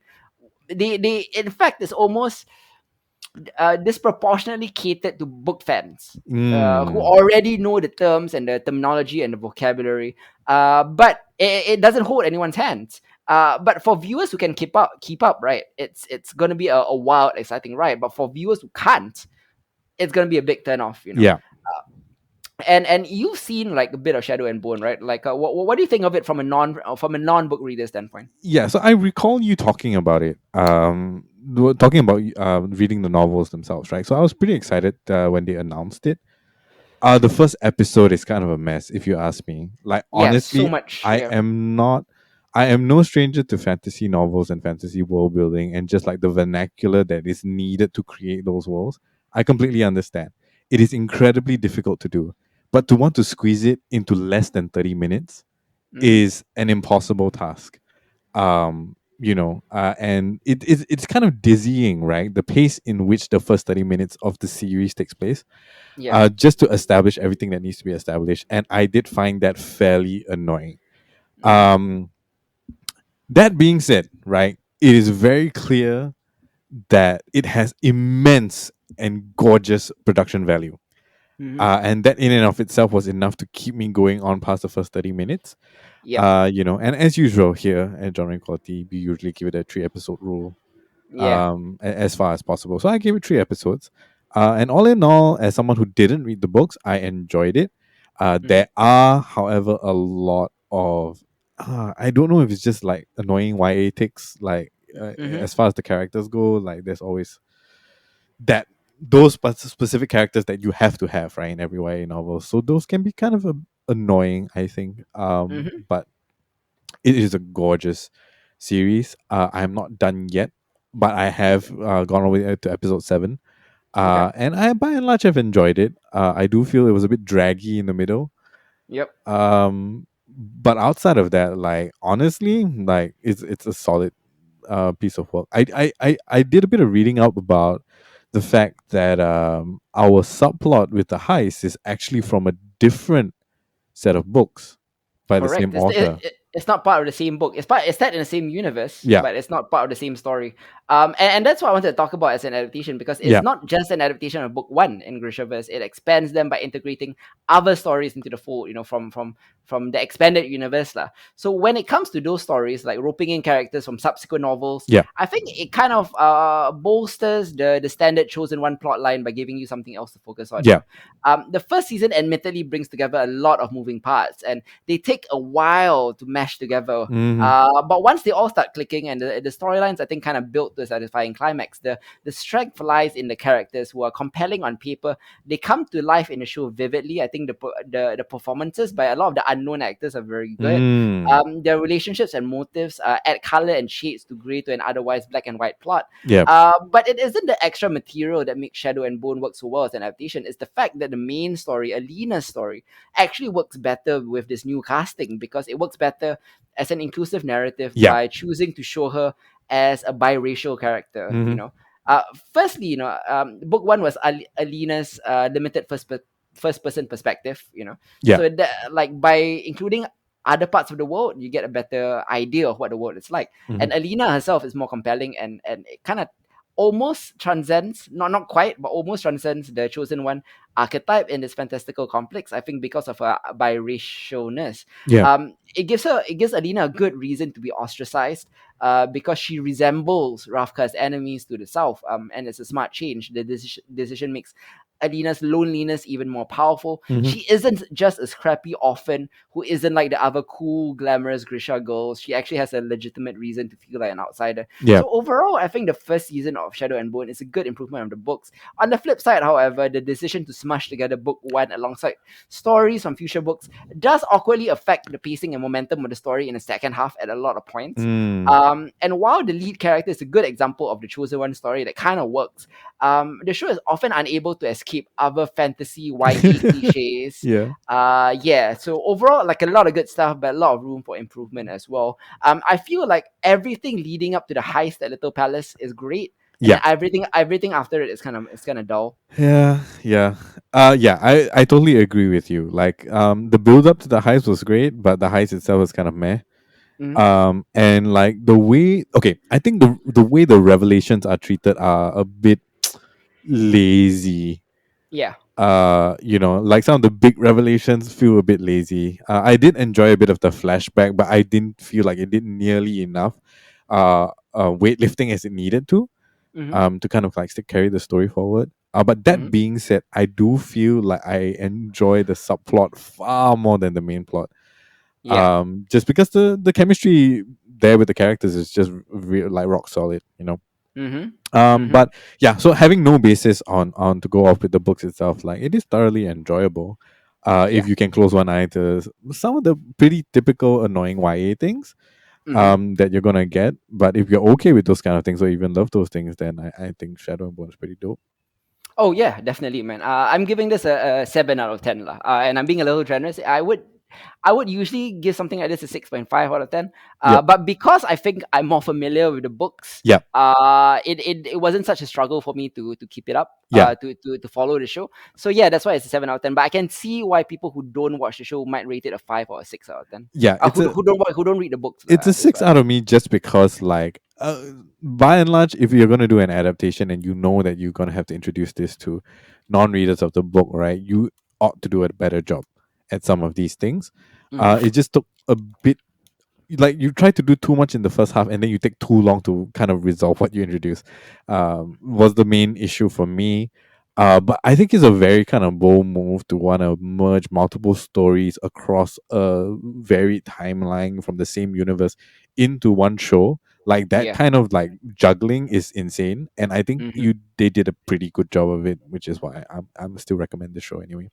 Oh yeah, yeah. That is Shadow and Bone, available now on Netflix. Next up, we're going to be talking about Apple TV's For All Mankind. Mm. For All Mankind is a meticulously crafted alternate history science fiction series from Ronald D. Moore, who's most famous as the showrunner of the rebooted Battlestar Galactica, aka the best one. He also created Deep Space Nine, Star Trek, and also Outlander. This was a show that imagines or turns the 1960s, 1970s space race on its head by imagining what the world would be like if the Soviets landed the first man on the moon instead of America. Yeah. So I reviewed season one on this podcast, and I said that while I found it intriguing, I was mostly let down by the uneven execution and the draggy pacing. Yeah. But my God, season two is something else. Some of my favorite shows of all time only ever really found their footing in season two. I'm talking shows like Buffy, The Leftovers, Legends of Tomorrow, Yeah. all the Star Treks, Halt and Catch Fire, and things like that. I'm glad to say that For All Mankind joins that pantheon of late bloomers because season two is astounding. Season two jumps from 1974 to 1983 in a very different world from our own. Mhm. The butterfly effect of the Soviets landing has many curious consequences. In season one, NASA tried to bounce back from its PR disaster by hiring more astronauts who are a lot different from the astronauts that we saw in the 1970s. Mhm. They're trying to move the PR goalposts. So okay, we didn't land on the moon first, but now we have a lot more women astronauts. We have a lot more astronauts of color. Yeah. So a lot of social progress was made because of America's humiliation and the country's desire to change their perception lah. In season two, there's a lot of curious things also, like Ronald Reagan is elected president a lot earlier in 1976. Uh-huh. The Soviets don't invade Afghanistan. The one assassin misses John Lennon while another kills Pope John Paul II. There's no miracle on ice, etc., etc. But it's all like kind of flourishes lah, like a lot of yeah, just like some interesting things to think about. The most intriguing thing about season two is of course is the changes to NASA. Yeah. Um, what the Soviets have done has sparked off an endless Cold War in space that has sped up since season one, and that takes precedence. Now there are giant lunar research bases, there are lunar mining missions, Mhm. and what the heck? There are like lots and lots of guns in space. Because of course, if the Cold War was to take place on the moon, this is what would happen, right? Yep. And the Cold War just never ended in this world. For All Mankind is essentially an alternate reality workplace drama, though. And while it suffered because of its characters were not developed well in season one, Mhm. in season two, where it thrives, is the characters feel more specific and three-dimensional now, which in turn makes the long swaths of focus on interpersonal dynamics a lot more interesting than they were a season ago. Season two will also reward you spectacularly. A home stretch of episodes towards the end that feel like one domino after another is being knocked over in gorgeous fashion. There are three simultaneous NASA missions that wind up taking place in a moment that could feel like it could either make or break the world, save or end the world. The last couple of episodes in particular are among the best episodes I think ever made in TV history. I'm not Wow. kidding. The last two episodes are insanely good. This show has finally reached its potential, and I'm guessing it's also only getting better. Season one was a flat 6 out of 10 for me. Season two, though, is a 9 out of 10 for me. A Damn. huge jump in quality. So I would advise you to start watching For All Mankind and put up with season one, which is not bad. Okay. Like season one is not bad. Like 6 out of 10 is not bad. It's Yeah. just Yeah. okay. But you will be well rewarded in season two, which is great. Yeah. Yeah. I mean, like plowing through a 6 to get to a 9 out of 10 season sounds like a decent trade off. Oh yeah, Yeah. definitely, man. Yeah. So that's For All Mankind. You can find it on Apple TV Plus. But let's talk about the big one coming out in Singapore theaters, as well as HBO Max. The latest adaptation of the Mortal Kombat video games. That finally allows Mortal Kombat to be Mortal Kombat. There is no like campy PG bullshit like in the 1995 movie. Yeah. This one strives to be the ultra violent, ultra bloody, ultra gory spirit of the game. The brutalities and fatalities and all. In this version, we follow MMA fighter Cole Young, who is unaware of his heritage or why Outworld's Emperor Shang Tsung has sent Sub-Zero and Pyromancer to hunt Cole down. So Mhm. he fears for his family's safety. Cole goes in search of Sonya Blade at the behest of Jax, who is a special forces major, who bears the same dragon marking tattoos that Ko was born with. So eventually, he finds himself at the temple of Lord Raiden, an elder god and the protector of Earthrealm, who grants sanctuary to those who bear the mark. Here, Ko trains with experienced warriors like Liu Kang, Kang Lao, and Kano as he prepares to stand with Earth's greatest champions against the enemies of Outworld Mm-hmm. in to basically to defend the Earthrealm. So this one is directed by Simon McQuaid. In his directorial debut, the 2021 Mortal Kombat has the advantage of better special effects. Of course, 30 years. Yeah. Um, yeah, and also like there's the history of video games and comics and books to tap on now that you can get on that. Plus, they have a choreography team that cut their teeth on films like The Raid and John Wick. Yep. And McQuaid has gone ahead to embrace the violence and gore that is signature of the franchise. The question is that all enough to compensate for this piece of garbage film, which fails on nearly every level? What do you think? Okay. So in the moments where we get the violence that we crave, Yeah, it's not bad. yeah, It's not bad. Right? Some scenes were brutal enough. Not nearly as brutal as I would have liked it, but it was brutal enough. Everything else, however, is trash. mm-hmm. So I don't think like as a whole, like, oh my god, seriously. It's hard to say that this is an improvement in any way over any number of Mortal Kombat films that we've got. Right? Mm-hmm. Like namely, maybe it's better than Annihilation, but I think that's about it. Yeah, But honestly, like I'm a little disappointed because it promised a great deal in mm-hmm. the hype up to this, and the Mm-hmm. trailer was decent Mm-hmm. enough. But man, I think it was a bit of a waste of 1.5 hours. Woof, 100% agree. I did not like this film in the least. This is an extremely violent, but also extremely dumb B movie with terrible Yeah, dialogue and storytelling. But I guess the fights delivered, right? So I yeah, think that's why I'm giving it a 5 out of 10. I wasn't gonna outright fail it because people do watch it for only one thing, and they got the one thing, lah. yeah, and you got a lot of that one thing, right? Like just like how we were talking about Godzilla versus Kong. Kaiju's fighting. That's what we want. Please give Yeah. that to us.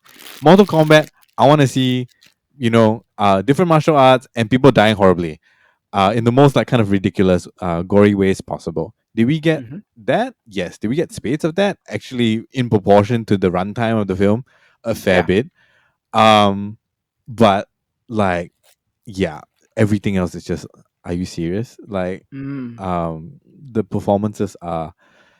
I mean, lackluster would be a generous kind of thing. But the thing is that even with the fight scenes themselves, because they have to be built upon the conflict that comes out of these performances, I'm just like, seriously?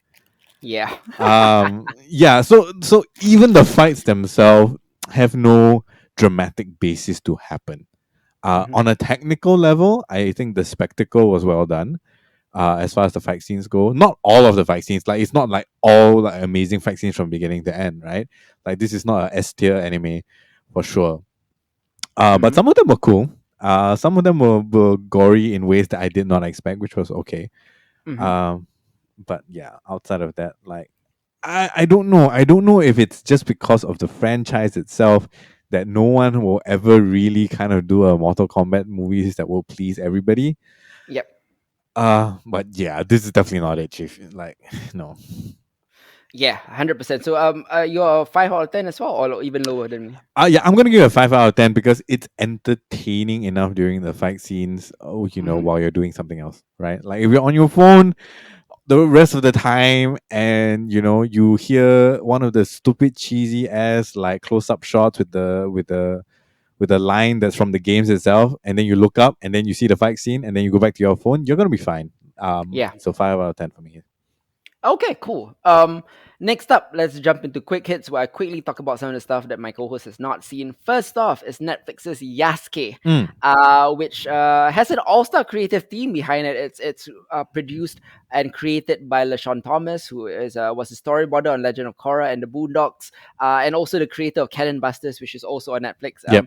It's animated by Studio Mappa, one of the most one of the gold standards Yep. in the anime field. Especially in the last 5 years.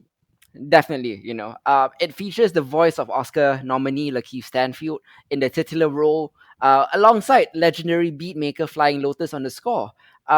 Yasuke, it has a lot of formidable talent behind the scenes, and you combine all of that with its intriguing premise, loosely based or inspired by a real life African samurai who lived in Japan during the 16th century. This Hmm. is a real thing. You can go Hmm. Wikipedia Yasuke.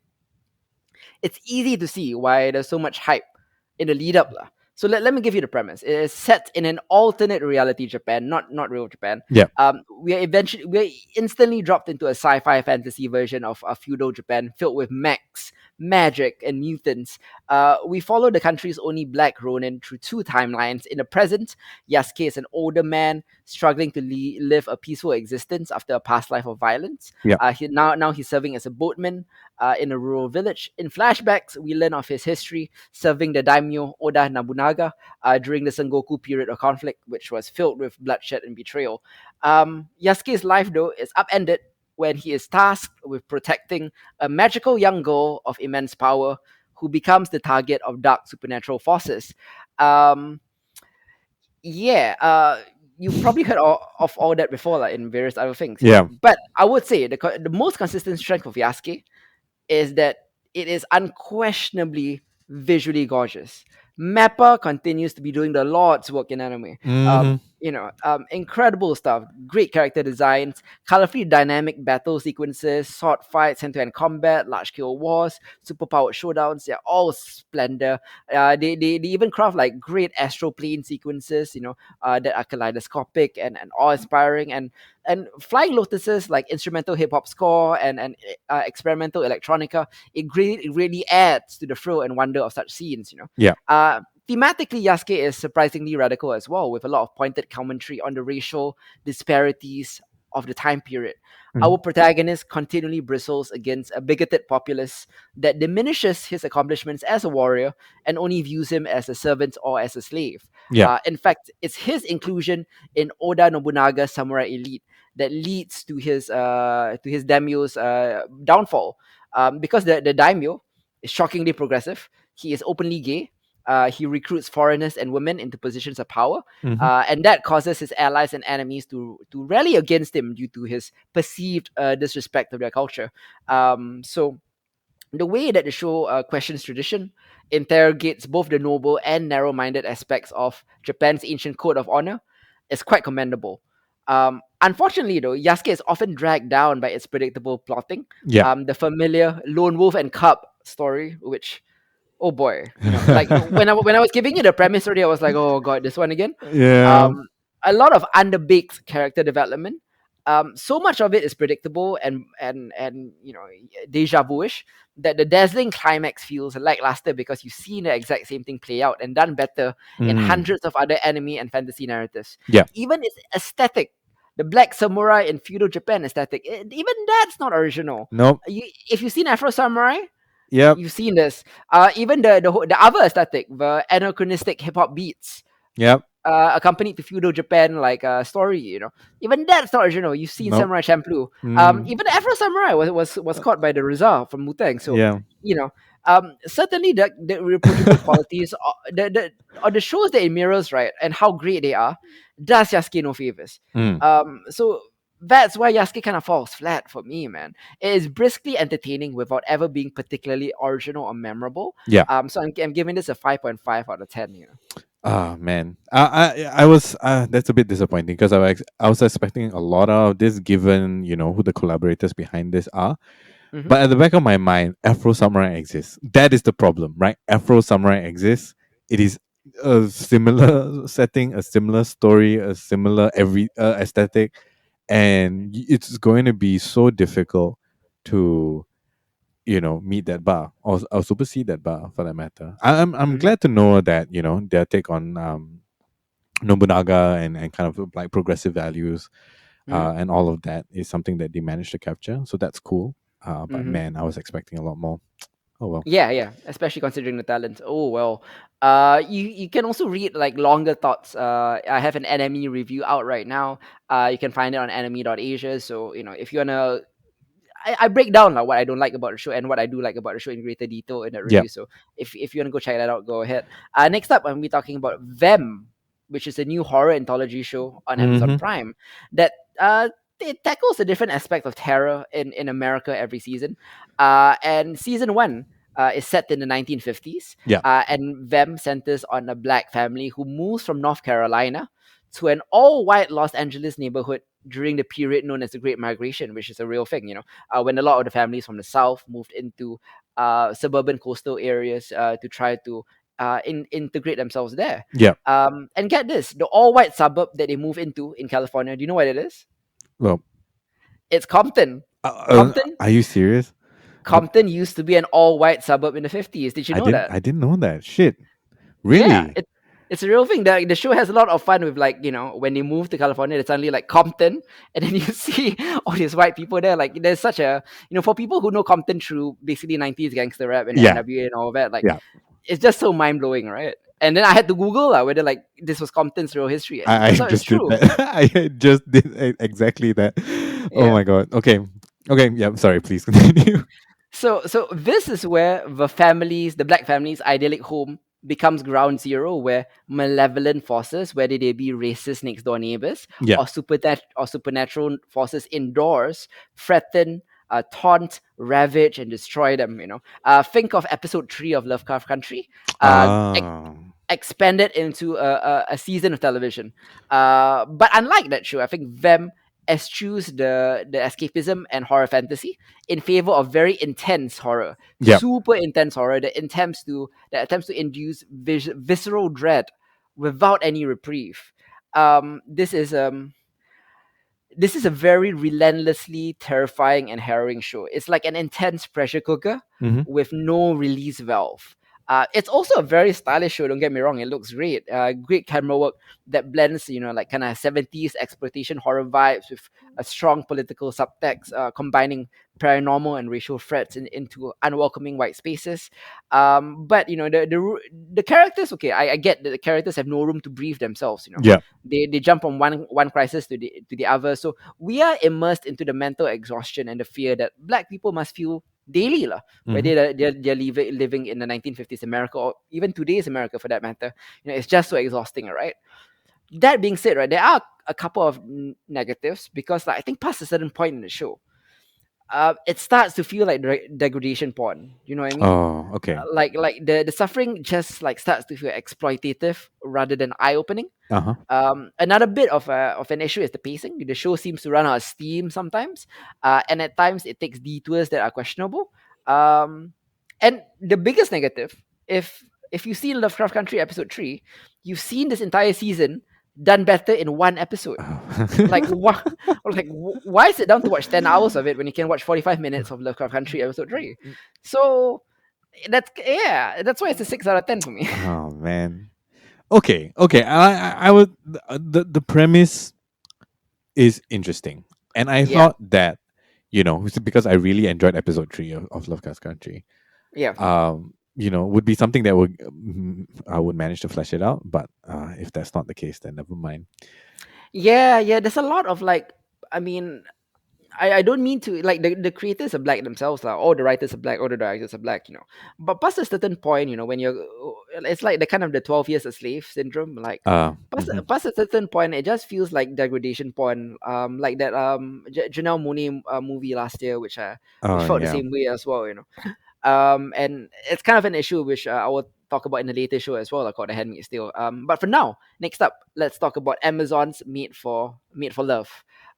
This is based on the 2017 novel of the same name by Alyssa Nutting. Hmm. Made for Love is a sci-fi dark comedy about a woman trying to escape her controlling tech billionaire husband after he puts a high-tech microchip in her brain without telling her.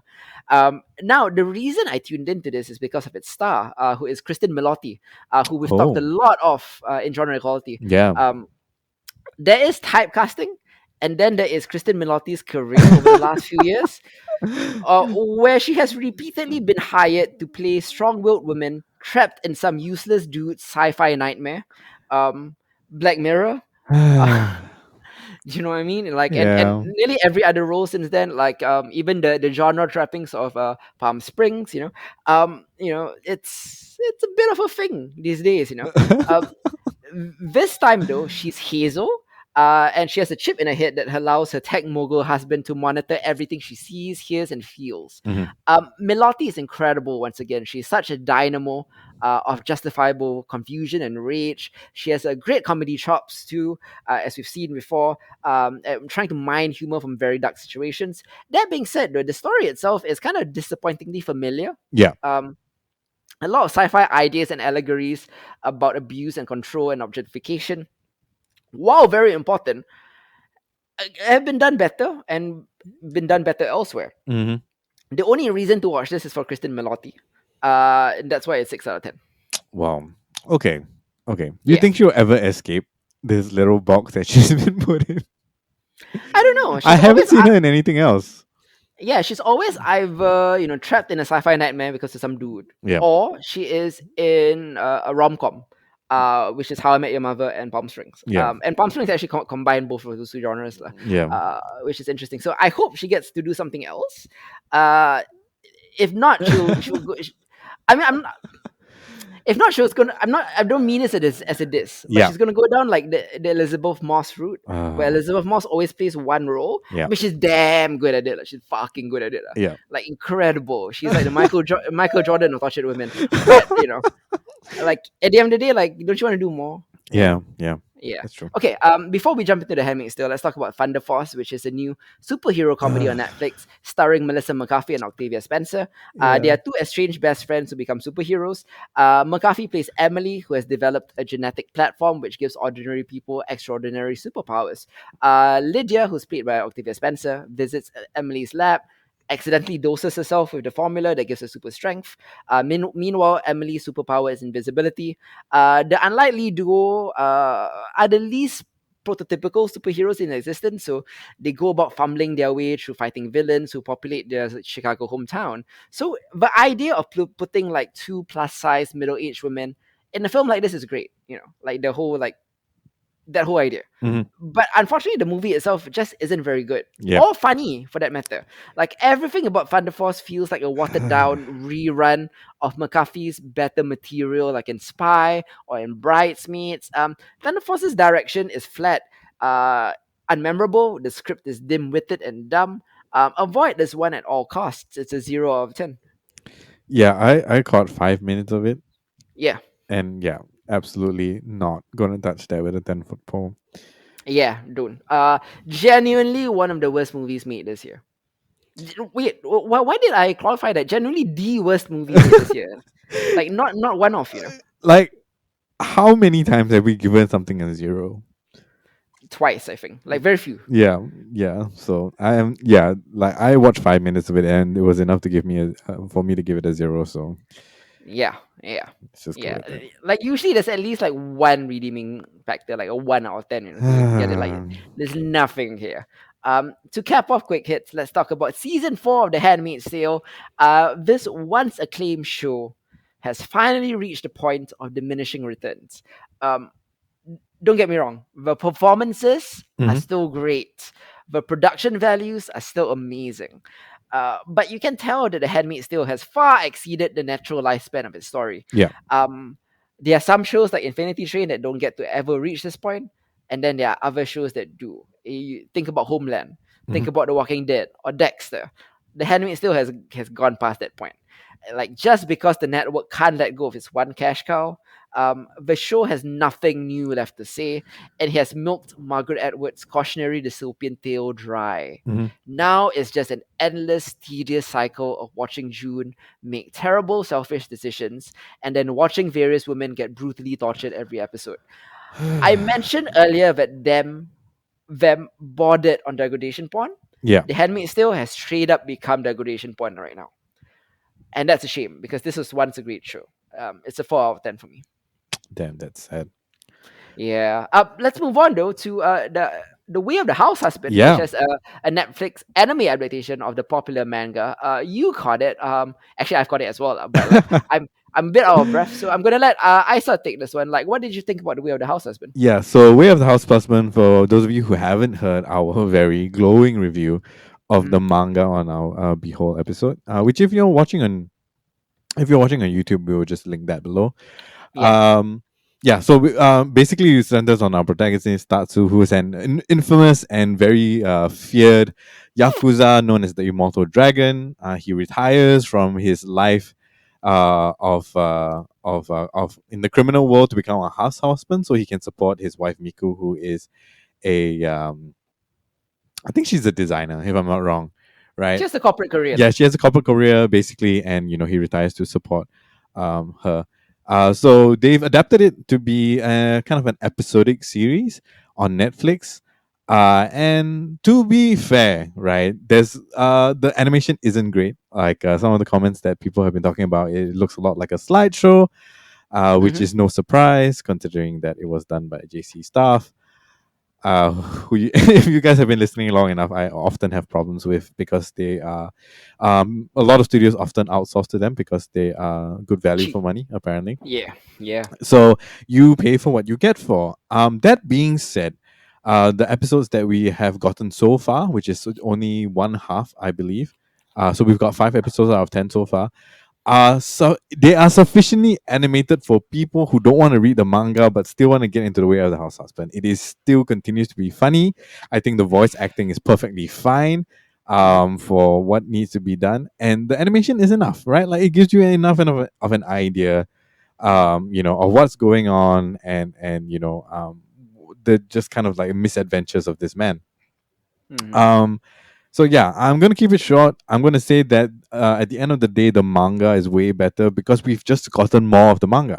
Right at this yeah, point in time, I believe we are like 77 chapters into the manga, which is like 20 more chapters than when we actually reviewed it for Behold. So there's new stuff if you want to go check that out as well. But for what little we've got of Way of the House Husband so far, I think it was still worth a watch if you haven't checked it out at all. And yeah. I think it's enough to get you hooked on the fact that you're probably going to want to read the manga anyway, right? So we're going to get the second half of this nearer to the end of the year.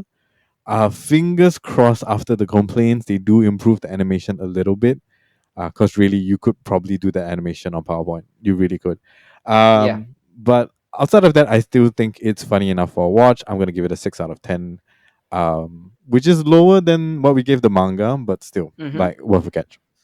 Oh yeah, yeah. I basically echo everything you said, lah. It looks very cheap. It looks like a motion comic, Yep. and you'd be better served just reading the manga. To cap off this episode of Genre Equality, I'm going to be talking about the Nevers, the new TV show on HBO by Joss Whedon. Yep. This is the first series in more than a decade solely created by the man responsible for Buffy the Vampire Slayer, Angel, and Firefly. Mm-hmm. It's his first dance with premium cable after spending the earlier phase of his career working for broadcast networks with low budgets and executives with minimal faith in his ideas. Yep. He spent the last 10 years directing comic book movies, and it's a return to the medium that made him a creative superstar. With a premise, the premise is a host of superhuman women cause a stir in Victorian England that kind of harkens back to familiar Buffy themes of female empowerment in a world run by bad men. Mm-hmm. What in theory should have been a neat and clean comeback narrative for Joss Whedon is in reality a big mess. In recent months, Whedon has been accused of abusive behavior throughout his career by colleagues that range from Justice League actor Ray Fisher to Angel's Charisma Carpenter, who said, among other things, that Whedon turned on her after she got pregnant, and Buffy's Michelle Trachtenberg, who was a teenager at the time when they worked together, and basically said that there was a rule instituted that Whedon was never allowed to be alone in a room with her, not because he was actually harassing her, but mostly because he just was a very abusive person. Like he verbally scathing person, lah, basically. Mm-hmm. Just a bully in general. So Whedon, before the Nevers ad, actually departed the show already. Even before the allegations with Charisma Carpenter and the other Buffy alums surfaced, leaving the entire post production process to be overseen by replacement showrunner Philippa Goslet. Whedon might once have been a huge selling point for a fantasy series like this one, where he is significantly more famous than anyone in the cast. So really, the star of the show should have been him. Yeah. Um, a recent HBO press release though about the show, which I got, runs at nearly 600 words, mentions all the people involved, and Whedon's name doesn't appear once. Well, right at the end, lah. Like it Mm. just says created by Joss Whedon, and that's it. But he also directed two of the initial six episodes here, so it's a problematic comeback for Joss Whedon, to say the least. Yeah. Uh, but even if Whedon still had the pristine cult icon image from the turn of the century, the Nevers would still, I think, be a disappointment. It has many of the elements you expect from a Whedon show on a greater scale than any of the other older ones, Hmm. but some pieces only occasionally come into focus. Others leave you wondering why they're around at all.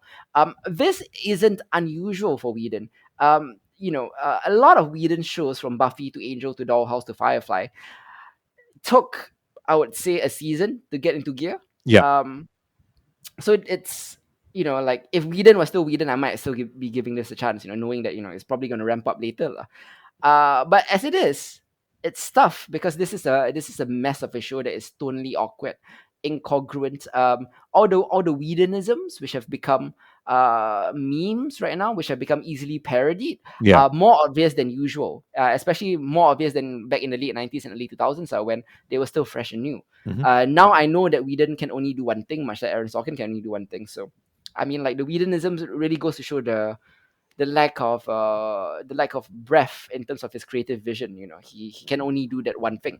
The wayfish white heroine who Mm. who who beats up like Batman.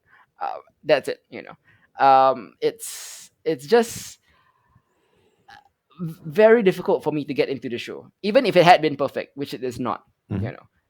Even if I do know that Whedon generally requires like 6 to 12 episodes before his shows really get into like the greatness atmosphere. Yeah. Um, it's now with his reputation, with how I feel about him personally, with like the degradation or the fall from grace of a hero figure that I kind of worshipped earlier on in my life, as like one of my favorite creators and writers of all time. Really makes it difficult to watch the Nevers without a tint on my lens. Hmm. Like some aspects of the Nevers feel fully realized enough to compensate for the many missteps and the bad taste in your mouth. The action scenes are good. Um, Particularly, there's a fight in the third episode that's incredible.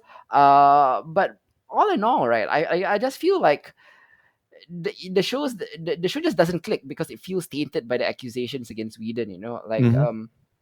I think Buffy would be far from the first or the last important work of art to be created by a bad person. Yeah. Um, in this case, it's not so. It's not just like that. So many of the allegations against Whedon are recent, but so many of them fly in the face of his public persona as a Mm. champion of progressive feminist ideals. Yeah. So it's a lot harder to get behind those themes when it's wrapped around that guy. Yeah. Yeah, I mean that's kind of where I fall with the Nevers. Like it's a 5 out of 10 show. But what it really crystallizes for me is it really takes the sheen of Whedon for me lah. Like in a way, like I'm not comparing Whedon to Chris Nolan, but like how Tenet took the sheen of like oh, Chris Nolan can do no wrong from my Yeah. eyes. Hmm. Like even going to the show, I've already been like disillusioned with Joss Whedon, and then like trying to appreciate the show makes it even harder because the show is not perfect. Hmm. The show is a bit of a mess. Not to say that the new showrunners are not going to get it back on track eventually, Yeah. but I just like I can't invest in this, man. I just can't invest in this. Hmm. Like everything I've heard about Whedon, everything from his ex-wife, Kai Cole, who claims that he confessed in a letter. Okay, not a claim now, because he actually wrote a letter confessing to her. Which was published. He confessed to having affairs with many of his female underlings in the Buffy days and stuff like that. Like it's just hard Hmm. to take like feminist narrative seriously from Whedon going forward. Yeah. Let alone any kind of narratives. So yeah, that's man, that's where I've fallen on the Nevers and Joss Whedon. So I've been forced to reevaluate and kind of reckon with my Joss Whedon fandom. Yeah. Um, I still feel like the stuff that he's done, like it's not like criminal, per se. It's not like a Woody Allen, or it's not like a Roman Polanski, or it's not like a Harvey Weinstein. Yeah. He's just a bully. You know, Hmm. but I think I've come to a point in recent years where I feel like I no longer want to excuse bad behavior just because of talent. Yeah. Like, does being talented give you an excuse to be an asshole? Even though you're doing nothing criminal, but you're still like not a good person. Yeah. Like, I would say no, and it makes me a lot more reticent to appreciate your art in that sense lah. Yeah. So I mean, like, the cult of Joss Whedon is over for me, man. Mm. Hmm. Mm. Yeah. Yeah. Yeah. Have you ever had like any like like encountered like occasions like this, whether it be J.K. Rowling or something else? I think for me, a lot of that had to do with musicians more than anything else, right? Like you hold some of these guys up on a pedestal because you grew up listening to their music and stuff like that. Hmm. I won't even do the justice of even naming any of them because like seriously, some of the things that have come out have been just wrong lah, and devastating for the victims, Mm. and so on and so forth. Um, we've had multiple kind of conversations about separating the art from the artist, in our own personal talk, right? It's so Oh. like, yeah, we've gone like to and fro with that for a while, and I think um my personal kind of stance on it at the end of the day is that you're not some of these things unfortunately are only going to be found out after you've become a fan of the art, you know. Yep. When people's personal lives leak into the public lives and so on and so forth, like eventually these things rise to the surface in one way or another, especially in the age of the internet. Mm-hmm. um and I found that, um in the past, things, much like you, right, things that I've thought were excusable, right, in the past, just because they were a talented person or they made Yep. good art, or even, simple things like art that I've enjoyed, right, regardless of the Mm-hmm. medium, it's become more and more difficult with that. And where I stand at this point in time is that, sure, I will enjoy a piece of art, but I would disassociate myself from, you know um if stuff like this gets out, right? Like it's it's it's a lot easier for me now to review my fondness for that piece of art, Yes. because I would like, moving forward with my life, to be able to support great art done by good people, right? Mm. And as few and far as those may be, I think that's kind of like the plumb line for me where I am in life right now. And given, like, the kind of the nature of the work that we do here at Genre Equality, and then the nature of what you do, as a writer, as a pop Mm-hmm. culture writer, um, it's it's it's one of the few ways to kind of preserve your sanity, while being part of a fandom, whether you like it or not. You know, Yep.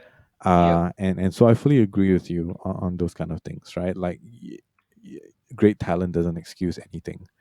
Mm-hmm. Um, and I'm hoping moving forward, I'm a lot more careful now, I think, with idolizing, or like putting certain creators on a pedestal. I mean, like your work, but I mean, like, with the things that have come out over the last 8 years or so, Mm-hmm. um it's very hard to have heroes that way, right? That won't ultimately disappoint you. Mm. So yeah, yeah. It's an interesting kind of topic that I wish we had more time, or a different kind of platform, which we don't have Yep. at the moment, to talk about, and maybe even talk about with other people as well. But yeah, as far as it goes with, like, separating art and the artist, that's Mm-hmm. where I kind of stand right now. um yeah, but I'm glad you've worked through that. I know you've been a huge Whedon fan for the longest time. Yeah. Since And primary when school. Yeah. yeah, and when the news just kind of came out, like, I was a little concerned, Mm-hmm. how that would affect you. And I'm glad that being able to reconcile that while approaching the Nevers as kind of a way to understand that. Mm. I'm glad you got the opportunity to do that, because it's hard to do. Yeah. Yeah, yeah, yeah. In fact, like, the allegations against Sweden, like, the majority of them like came out like just before the Nevers came out. So the confluence of his new show and the allegations against him, like, kind of stuck together lah, and it's impossible to extricate Yeah. one from the other. Hmm.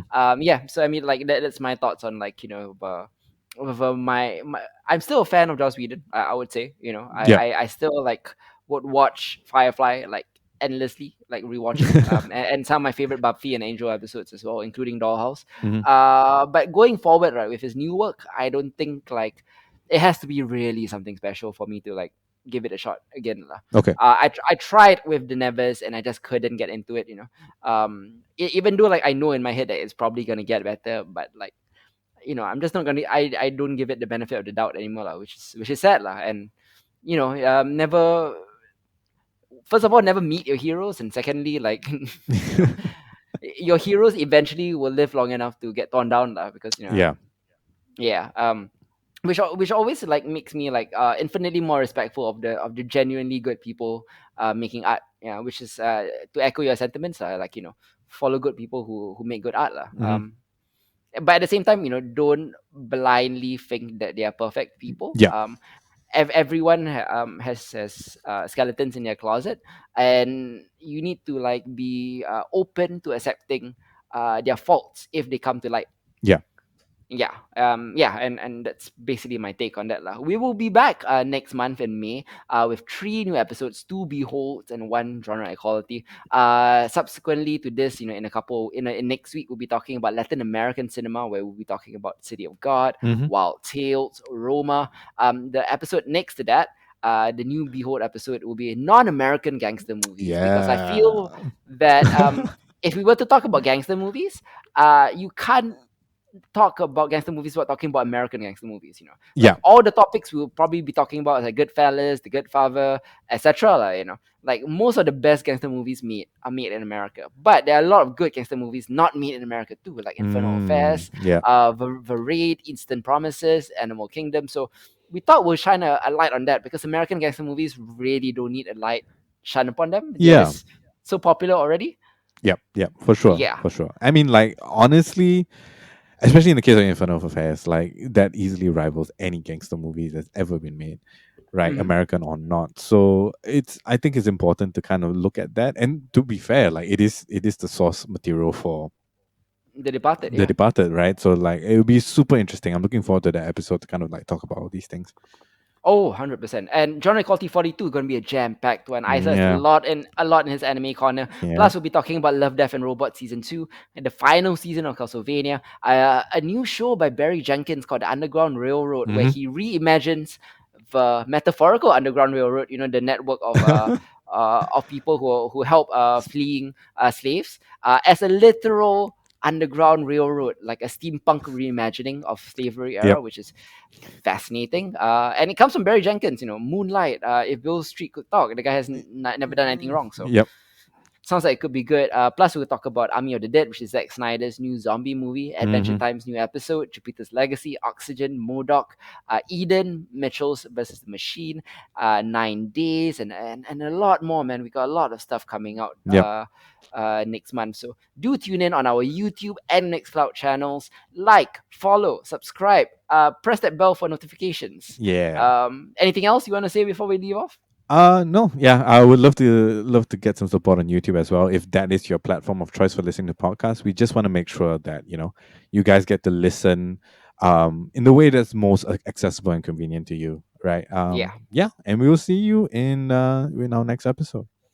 Yeah, behold next week. So we'll catch you then. Till then, this has been Hidzir. I'm Isa.